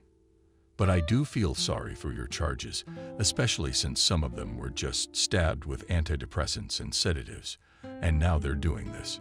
But that's okay. I'll take a look. We'll set up cameras if we have to. Then I'll report everything to the gang, and they will disperse your gang in no time. Michael listened and understood that the neighbor could do all this. But how to get the whole gang out? Uncle Benjamin. But understand the proof for your friends is good, but the case must be taken to court. Michael, do you take me for a fool? Imagine for a minute, if we're looking for my friend's daughter, he'll make such a scandal. He'll involve everyone he can. Lawyers and press, law enforcement, you name it. But most importantly, your head doctor and his cronies won't get away. That's what I need. Michael closed his eyes and leaned back in his chair. For some reason, he believed this old jailer, although he realized that Benjamin was not without sin. All right, Benjamin, let me show you the loophole in the fence at the entrance tomorrow, and then the cellar itself. And you can come to this fine by 12 o'clock. That's when our patients take their lunchtime walks. I'll try to show you Kathy. Benjamin nodded and sipped from a cup of strong tea. He was satisfied with today. Helping Skull and freeing Kathy would be a big plus for him, and he'd been wanting to mess with the cops for a long time. If they were really nasty in that asylum. Michael got up and went home. It was almost 22 o'clock on the clock. It was necessary to wash and sleep. Tomorrow was a crucial and decisive day. In the morning, Benjamin, already 6:45, stood near the entrance and smoked. He put on a dark, unremarkable suit cap and dark glasses. He pulled up a cigarette and thought about the situation with Michael, Kathy, and this almshouse in general. Uncle Benjamin, hello. Michael greeted his neighbor and extended his hand to him. The man flashed him a cigarette and shook his hand. Quietly, Michael said, "Just call me Benjamin without uncle. I feel like an old man. I'm not young, but I'm not an old man at heart. All right. You ready to go?" He nodded, and the men walked slowly in the direction of the psychiatric clinic, talking among themselves. Like old friends, Michael walked and looked around so as not to catch the eye of the head doctor or one of the orderlies. There was no need to draw attention to himself. Approaching the fence of the psychiatric clinic, Michael looked around carefully and pointed with his hand to the entrance to the basement. This is the basement, and there's an opening further along the fence into the grounds. Just right for you. Just right. Now let's move on. They went further, passing the very gap in the fence, which was so advantageously disguised by the leaves of wild ivy and vines. Michael looked around again and pointed to the platform. In front of the main entrance, this is our so-called women's quarters, and it's where our patients walk from 12 until lunchtime. If anything I can say from my observation, Kathy often likes to stand under that London tree, which is closer to the road. I've noticed her standing under the tree a couple of times, looking out at the roadway. Kathy nodded his head and lit a cigarette. He went on his way, throwing a few words to the guy. "Good, then I'll see you tonight, or rather, tomorrow. Drop by my place in the evening to look at the collections." Michael looked at his neighbor and said nothing. He's weird. But on the other hand, he needs help now. And if the neighbor helps, it will be great. After all, even one life-saving achievement of medicine shift this day went quietly. No incidents, excesses, or patient antics. No nighttime police visits that might have suggested bad thoughts. Except that Kathy was restless this day. Michael watched her from the residence window, and at one point, noticed the girl becoming anxious. She began to wave her head intensely, and her ribbons in her hair fluttered in the wind. Then she turned abruptly and ran away from the fence.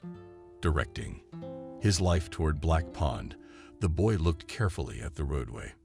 Near the curb stood a dark blue, unremarkable car, old, but on the move. Strange. Who is it? Michael said it out loud.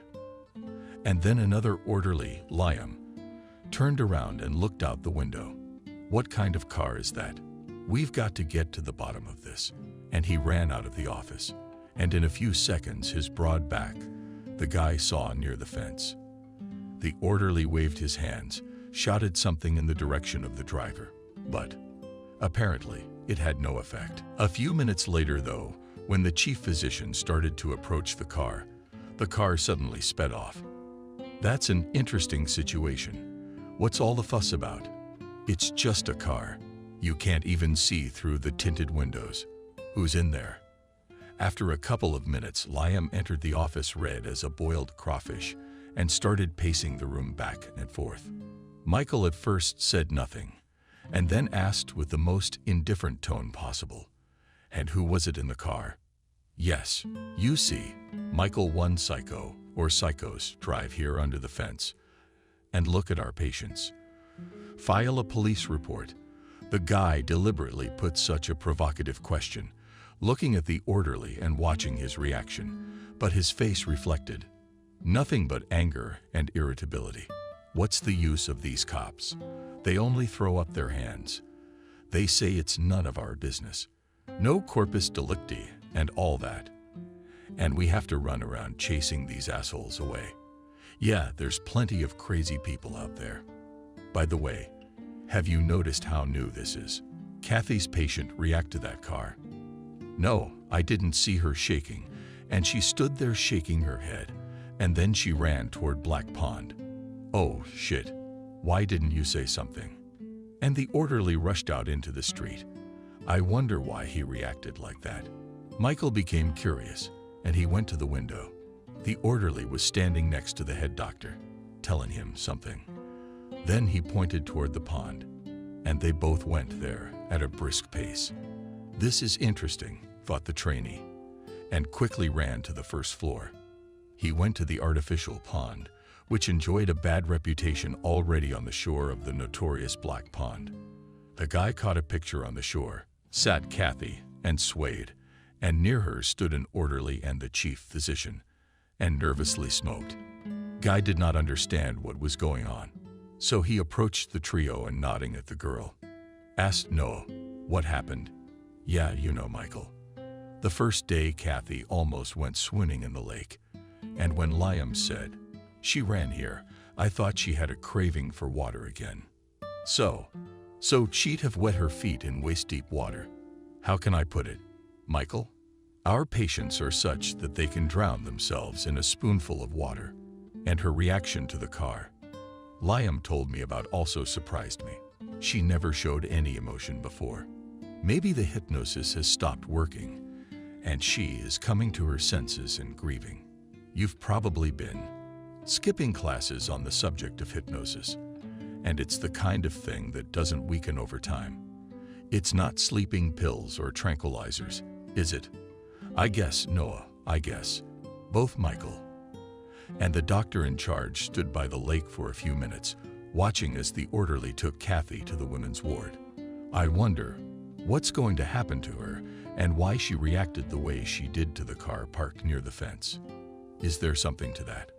I'll have to tell my neighbor about it. Maybe he knows something, but the neighbor was the one in that car. Benjamin kicked his old broad out of the garage and thought it would be more convenient to watch the loony bin on wheels. It was at 1:30 that he drove the car up to the place where the loonies were strolling, and oh joy, near this fence stood Kathy. It was the daughter of the St. Petersburg authority figure. There was no doubt about it. Yes, he had seen her about 15 years ago. She had grown up and become a beautiful girl, but her eyes were still the same, just like when he'd seen her at her birthday party when she was 7. I wonder if the scar is still there. I should ask Michael to look at the scar on her leg. That's the only way to tell. I parked Benjamin's car with the window down and looked at the girl carefully. They must have drugged the poor girl with some pills. She's as good as dead. Eyes blank, all dressed up in some stupid costume. Yeah, I guess the guy's right about it all looking like something. The man rolled down the passenger side window more and called out to the girl, "Kathy, listen to me. Don't be afraid. I'm Uncle Benjamin. Do you remember me?" The girl stood there for a minute, paying no attention to the car and the driver. Then she turned her head and looked at him. At that moment, Benjamin waved his hand and smiled. But a meaningful thought suddenly flashed on the girl's face, and she began to shake her head, and then screamed and rushed running towards the park. Shit. Benjamin didn't expect such a reaction, and so quickly, closing the window, rushed out of the place in the direction of the city. I don't want to be seen here, otherwise they'll dump the office. Benjamin drove, around the city for half an hour. And coming back, he could not resist and drove slowly along the fence of the psychiatric clinic. But there was no one in the yard. It must be lunchtime, the man said to himself, and decided to have a snack. He turned the steering wheel and headed for the nearest cafe to drink strong flavored coffee and eat a sweet mug. He had long favored this cafe with its own pastry shop. It served the strongest coffee and delicious pastries, just like when he was a kid. Yes, the man thought, when my grandson comes to visit me, I'll definitely bring him here with his father to drink coffee and eat more delicious food. But emotions came over Benjamin at the mention of his grandson, and a traitorous terror returned to his eye. "You're not well." The waitress came up to the man and handed him a menu. No, the girl just remembered his grandson, who lives abroad with his father, and thought that it would be nice to bring him here. "It's just a bit of a rush, so to speak. I understand. Coffee and a mug for you as always. Although, I'd advise you that our pastry chef has never tasted better. Let's have your labor. We should try it. Because girlfriends. The man drank coffee and smiled at the rays of sunshine that penetrated the cafe, fell on his table and hands. It was so good to just sit there and think about nothing and enjoy every minute. But he had to go home and think about how to plan his evening, or rather, his night out at the clinic. Benjamin paid for his coffee and, leaving the waitress a generous tip, drove home. Already at home he slept, touched up, under the shower, and after making himself a strong tea, sat down in the kitchen. Coffee is good, but strong and sweet tea helped him to think. Probably habits from places not so distant were making themselves known, but he had long ago stopped paying attention to the fact that he was sitting down and what people would think of it. And now he was helping a friend whose daughter had disappeared under very strange circumstances. A traitorous terror came to Benjamin's eye again. He remembered his daughter, beautiful and clever, who had gone to the Emirates and found her happiness there. How she was happy about her new job, and her husband, who, to his credit, loved her very much. Pregnancy and rejoiced. But so Benjamin Nikita do not need to wipe the snot and pull Kathy. And the man began to pack a backpack, a flashlight, and an old lockpick set for a night out. Machine oil, so the lock wouldn't stick, if anything. Now, having lost one daughter, he wanted to help his friend Kathy's daughter get out of the asylum. The man had long thought about why she had been kidnapped a year ago from her father's home, and many people had written it all off as a thievery. But that's not the case here. Alex is a competent and clever man. He's handled the most heated disputes, so sworn enemies parted as friends and best partners. And here, who would take revenge? No, the man shook his head. It's something else, he thought to himself, not what others think. Why did he think that? He didn't know. But if the girl he'd seen today was Kathy and was his friend's daughter, Benjamin realized what the reason might be. The girl had an unearthly beauty, her figure, long blonde hair, blue eyes, and she had the same mind as her father. And if he was right, then she was probably kidnapped by visiting tourists who were in the business of kidnapping and shooting racy movies. Maybe that's what happened. But the man was simply afraid to think what Kathy might have done. After all, even among the right criminal authorities, violence is a forbidden topic. A woman must be loved. She must be persuaded. You have to placate her with gifts and kisses, but you can't rape her. All the more to shoot nasty things against her will. It's one thing for a woman to do it for money. It's another to rape her. Well, it's gonna be all right now. Be patient, Kathy. Throwing his backpack over his shoulders, Benjamin went out into the street and headed towards the psychiatric clinic. It was already dark, and there were no stars in the sky. What pleased the old thief? He quietly approached the fence and skulked away, but with a ducking motion. He stopped imperiously under a tree and looked around. There was no one. There was silence, It was ringing dark.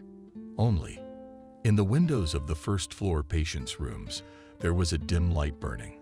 That's good. That means I won't need a flashlight. This light will suffice. And the man rushed to the cellar, quickly oiled the lock, and opened it professionally. Benjamin did not hang it in place, leaving the door covered, but not tightly, so that in case of need he could quickly run out. The hinges should be oiled as well. It wouldn't be good if the door suddenly peeked open quickly.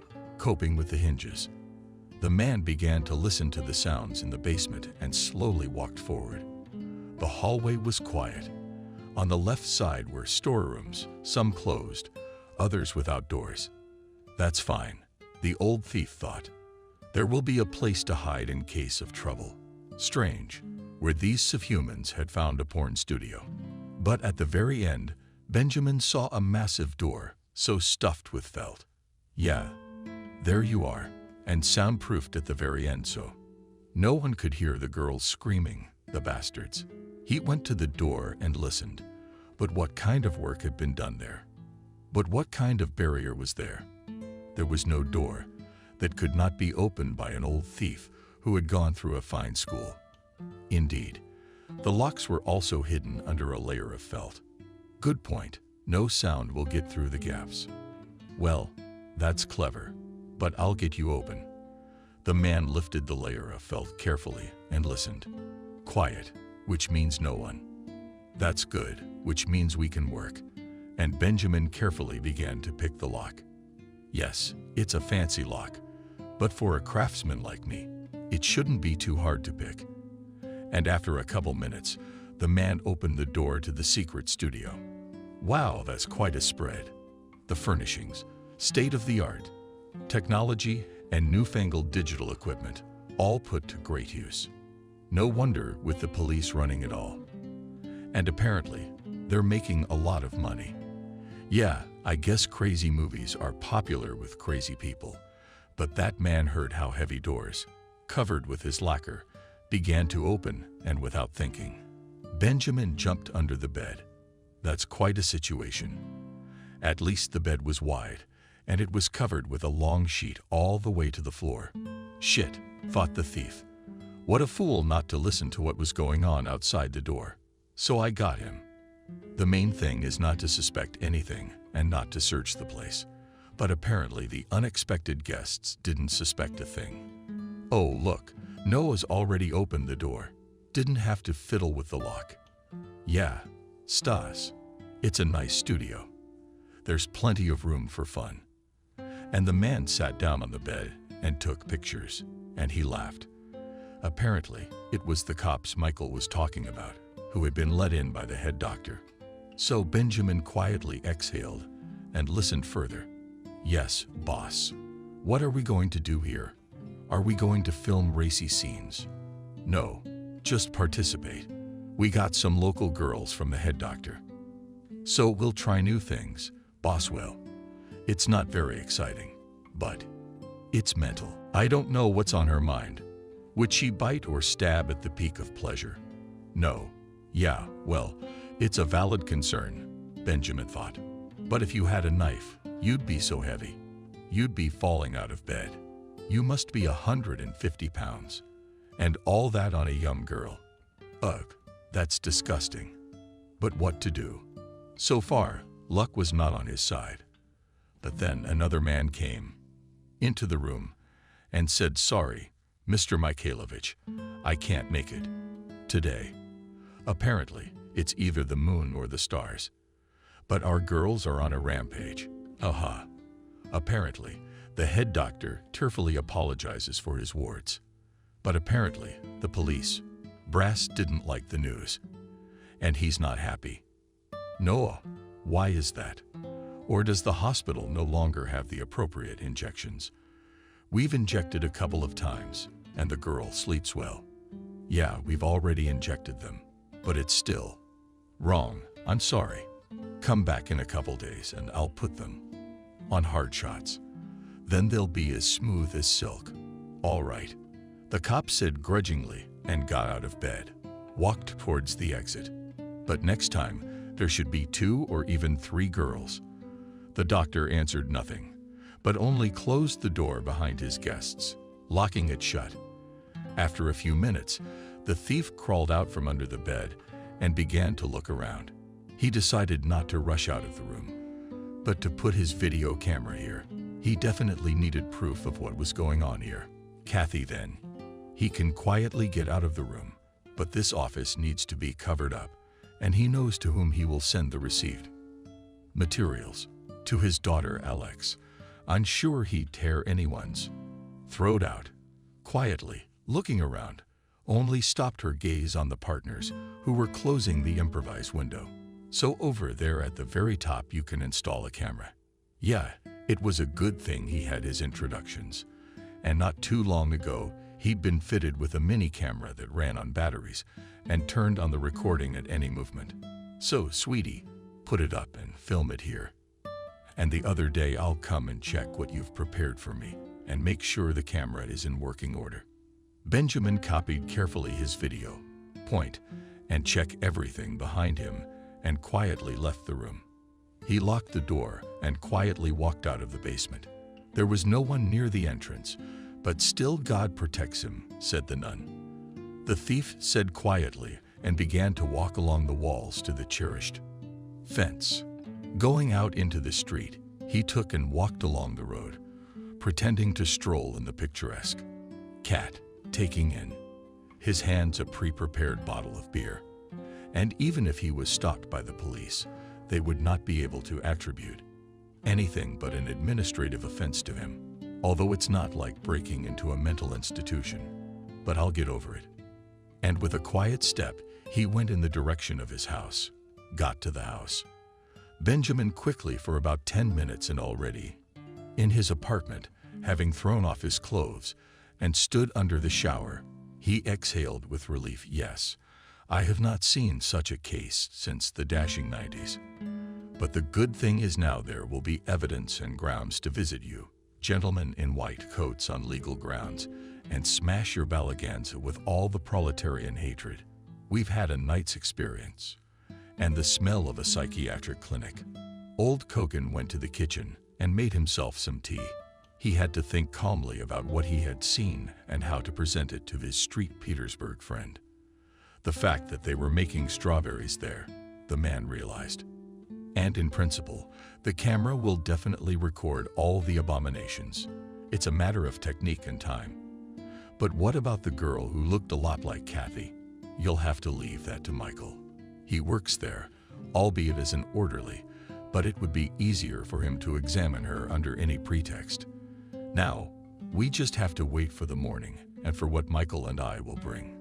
Benjamin turned off the light and left the cup on the table and went to bed. After all, the coming day also promised a lot of things to do and new information. It was necessary to have a fresh head to think everything over and make the right decision. Already, closer to 10 o'clock to the old thief at the door rang. Probably Michael, and he was not mistaken. Uncle Benjamin, I came straight from work to see you.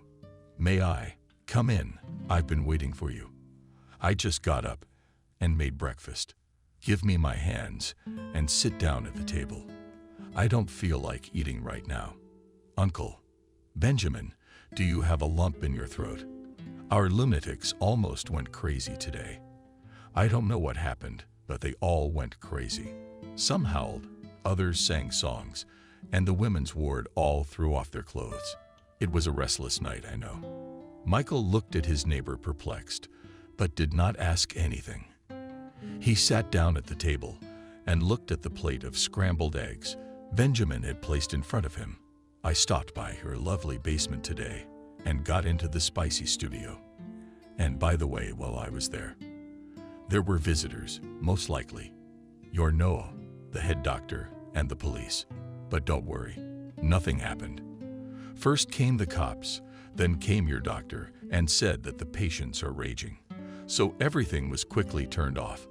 But it's not worth the wait. He promised them strawberries in a couple days. So, but no. But I left the video camera there for now. I'll pick it up in a couple days. We'll see what's on it. And then we'll figure out where to go and who to show it to. By the way, did you check to see if this new Kathy patient of yours has a cross-shaped scar? Yeah, the night before everyone else, I was working on her, and I got a good look at it. It's a small one just below the kneecap. Benjamin nodded and smiled. So it really is Kathy. She had been found. There was no doubt now. That was good. I'd have to get proof of the lectury, the doctors, and the police. Then we could celebrate. Victory. It's her, said Benjamin, eating scrambled eggs. There's no doubt now, but we have to wait a while. Let the camera capture everything, and then trust me, I know who to show the material to, and it won't go away. Uncle Benjamin, I realize you're a lawman, but it's one thing to have a criminal altercation and another. This needs to go to court. That's right, sweet man. What did you think? Gangbangers in black cars are gonna come in and shoot everybody, and that's it? No, we're just gonna show them all up. And then there's the lawyers, the courts, and of course, the media. Don't worry about that. Just keep your ear to the ground at your job and try to make sure that nothing happens to Kathy during these days. By the way, who's giving her the sedation shots? Yeah, there's this Liam, orderly, big guy with huge fists. Why? Try to make sure you get the job. You make sure you don't give the girl the shots. She has to come off the drugs and be, so to speak, sober and clear-headed when it all comes to a head. But even if things don't work out, just keep an eye on her. Michael nodded his head and smiled, acknowledging the breakfast. He himself hadn't noticed how hungry he'd gotten in 24 hours and practically gobbled up everything he'd prepared in one fell swoop. Yes, he had a good appetite. The landlord looked at the young orderly and smiled. The man brewed tea and took out his favorite girlfriends. Let's drink tea. And listen to me carefully for now. Michael nodded his head, began to listen to the old thief.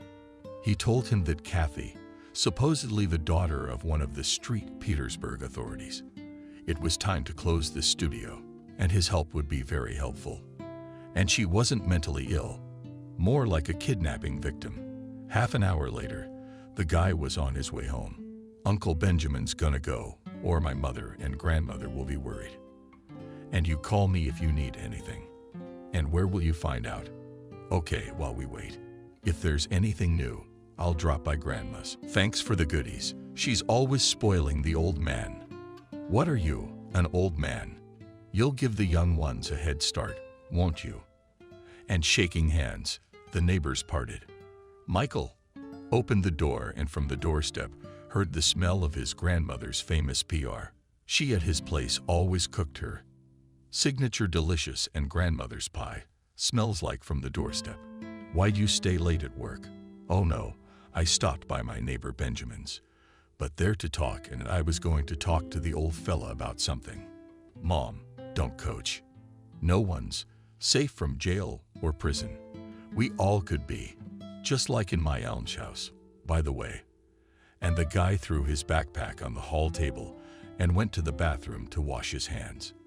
When he came out, he went into the kitchen, where breakfast was already on the table. Mom, I don't want any. I ate at work, but tea and cake would be great. Michael didn't tell her that he'd had breakfast at the old thug's. He didn't want to make his mother nervous. The woman looked at him carefully, but didn't say anything. Only the grandmother, apparently, guessed where her grandson had eaten, but shook her head, said nothing. Grandson. But I just put the pie on. We'll be ready only in half an hour. In the meantime, bear with me. All right, I'll help Siberia in the meantime. One boy nodded his head and gave his grandmother a peck on the cheek and went back to his room. Michael spent these days at home, waiting for information from Benjamin, but he was silent. They crossed paths in the yard a couple of times, but the neighbor only said hello and didn't say anything. And the guy didn't really insist. He understood that if he didn't say anything, it was the right thing to do. But on Sunday, Benjamin decided to check the familiar basement and take the camera. He didn't tell his neighbor about his plans. He decided to take the tape first, see what he had, and then act according to the situation. Late at night, Benjamin, as he did the first time, went to the cellar door and looked around.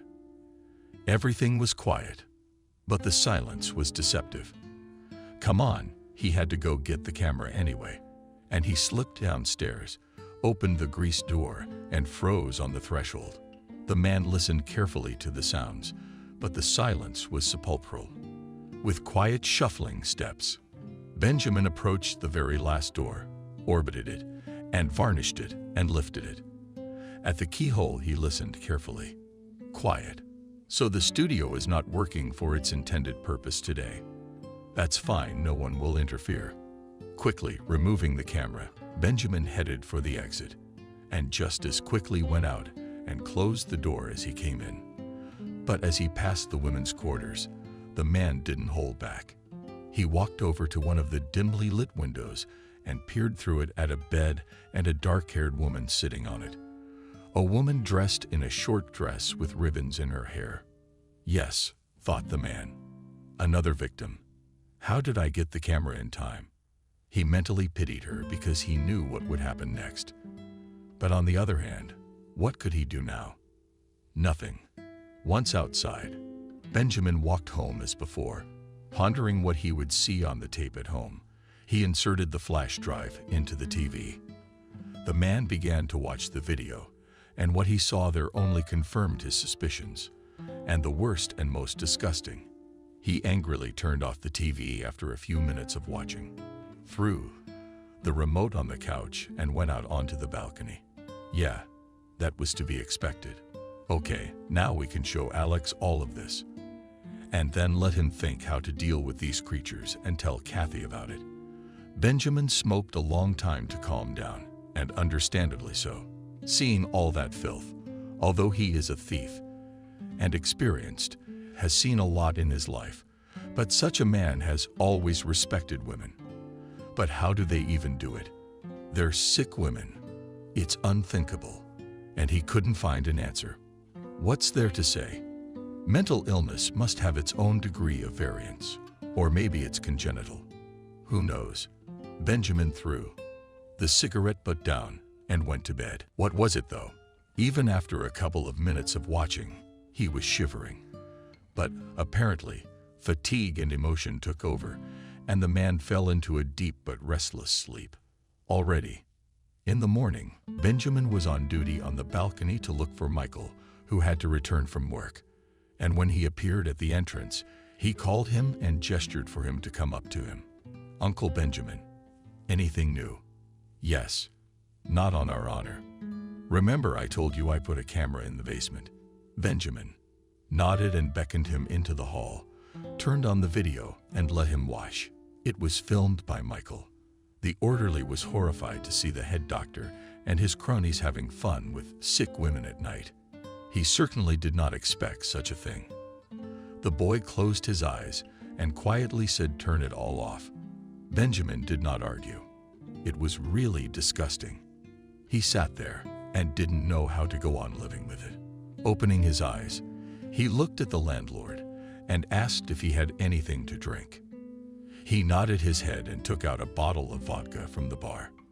He hadn't been drinking for a long time, but he always had alcohol just in case, and now he put a glass of white vodka on his neighbor's face. He held it out and said, "Wait, I'll bring snacks." But Michael did not wait for an appetizer, but drank the vodka in one fell swoop and sniffed it with his sleeve. At that minute, the host entered the room with a slice of sausage and cheese, but the guy nodded his head negatively and said, "I can have some more vodka, but at least you're behind the ring." Benjamin poured, sat down next to him.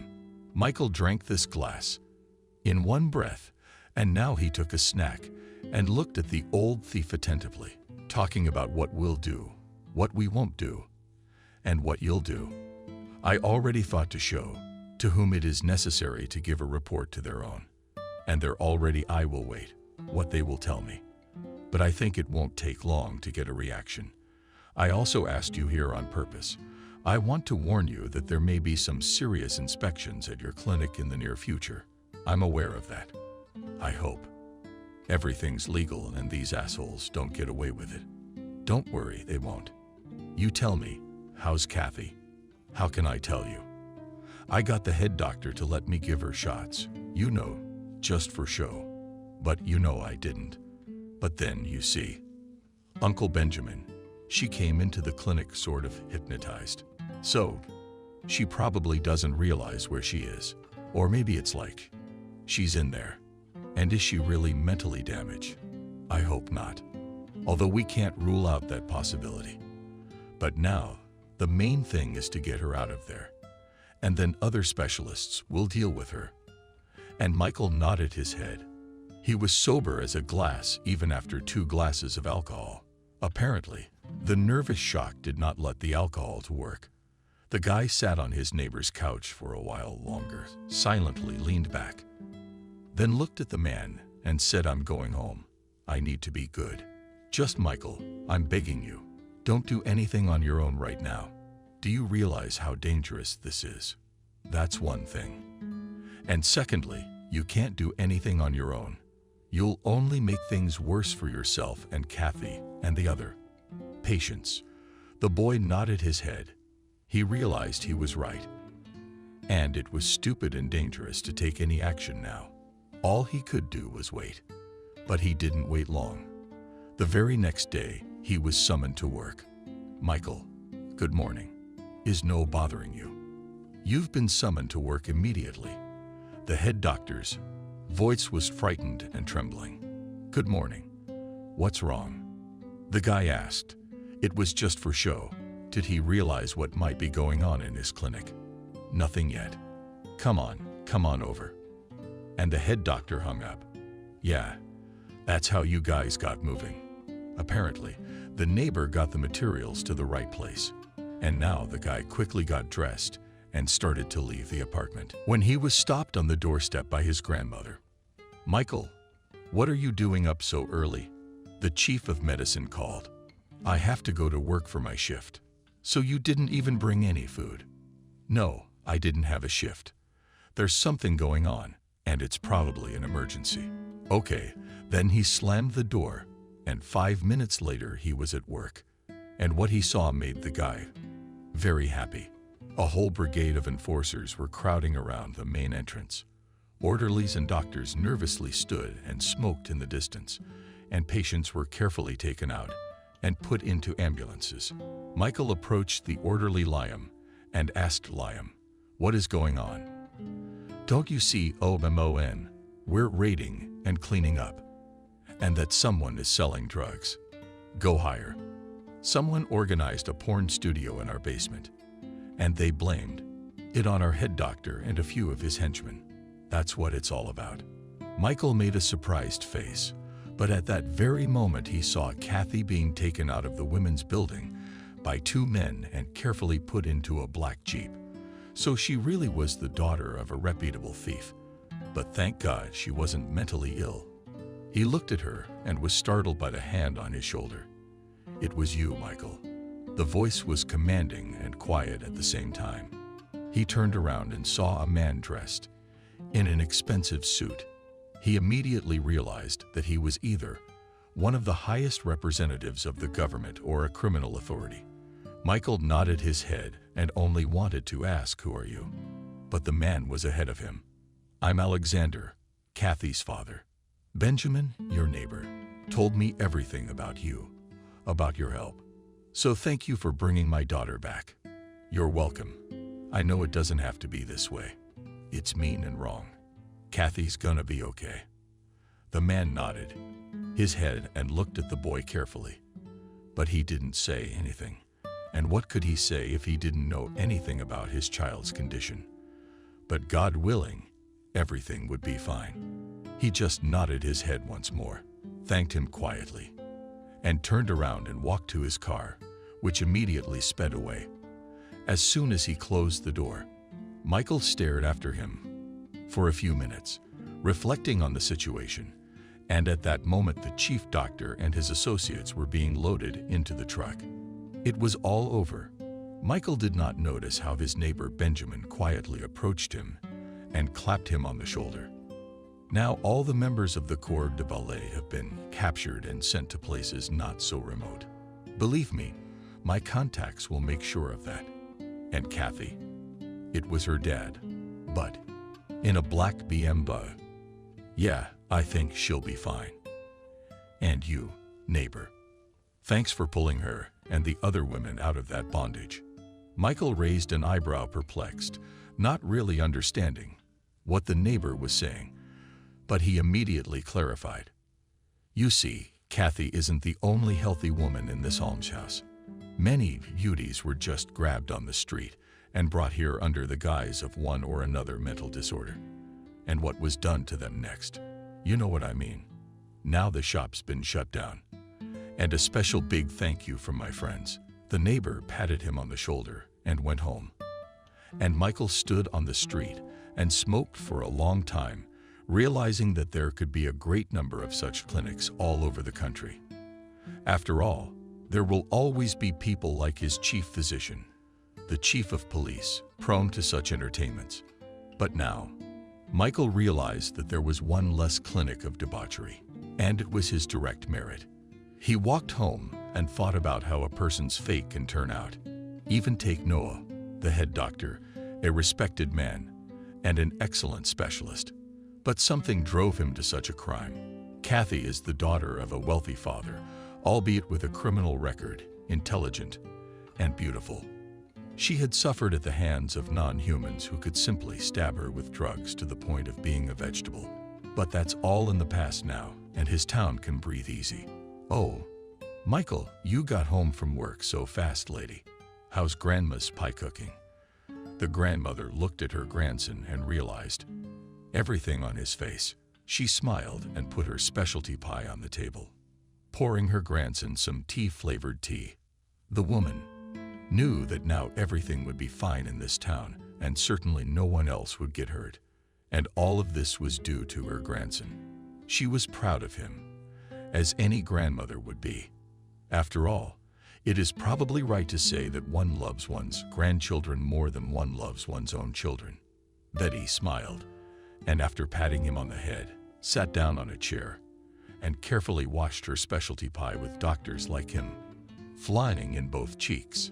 One could be calm for every patient, for everyone.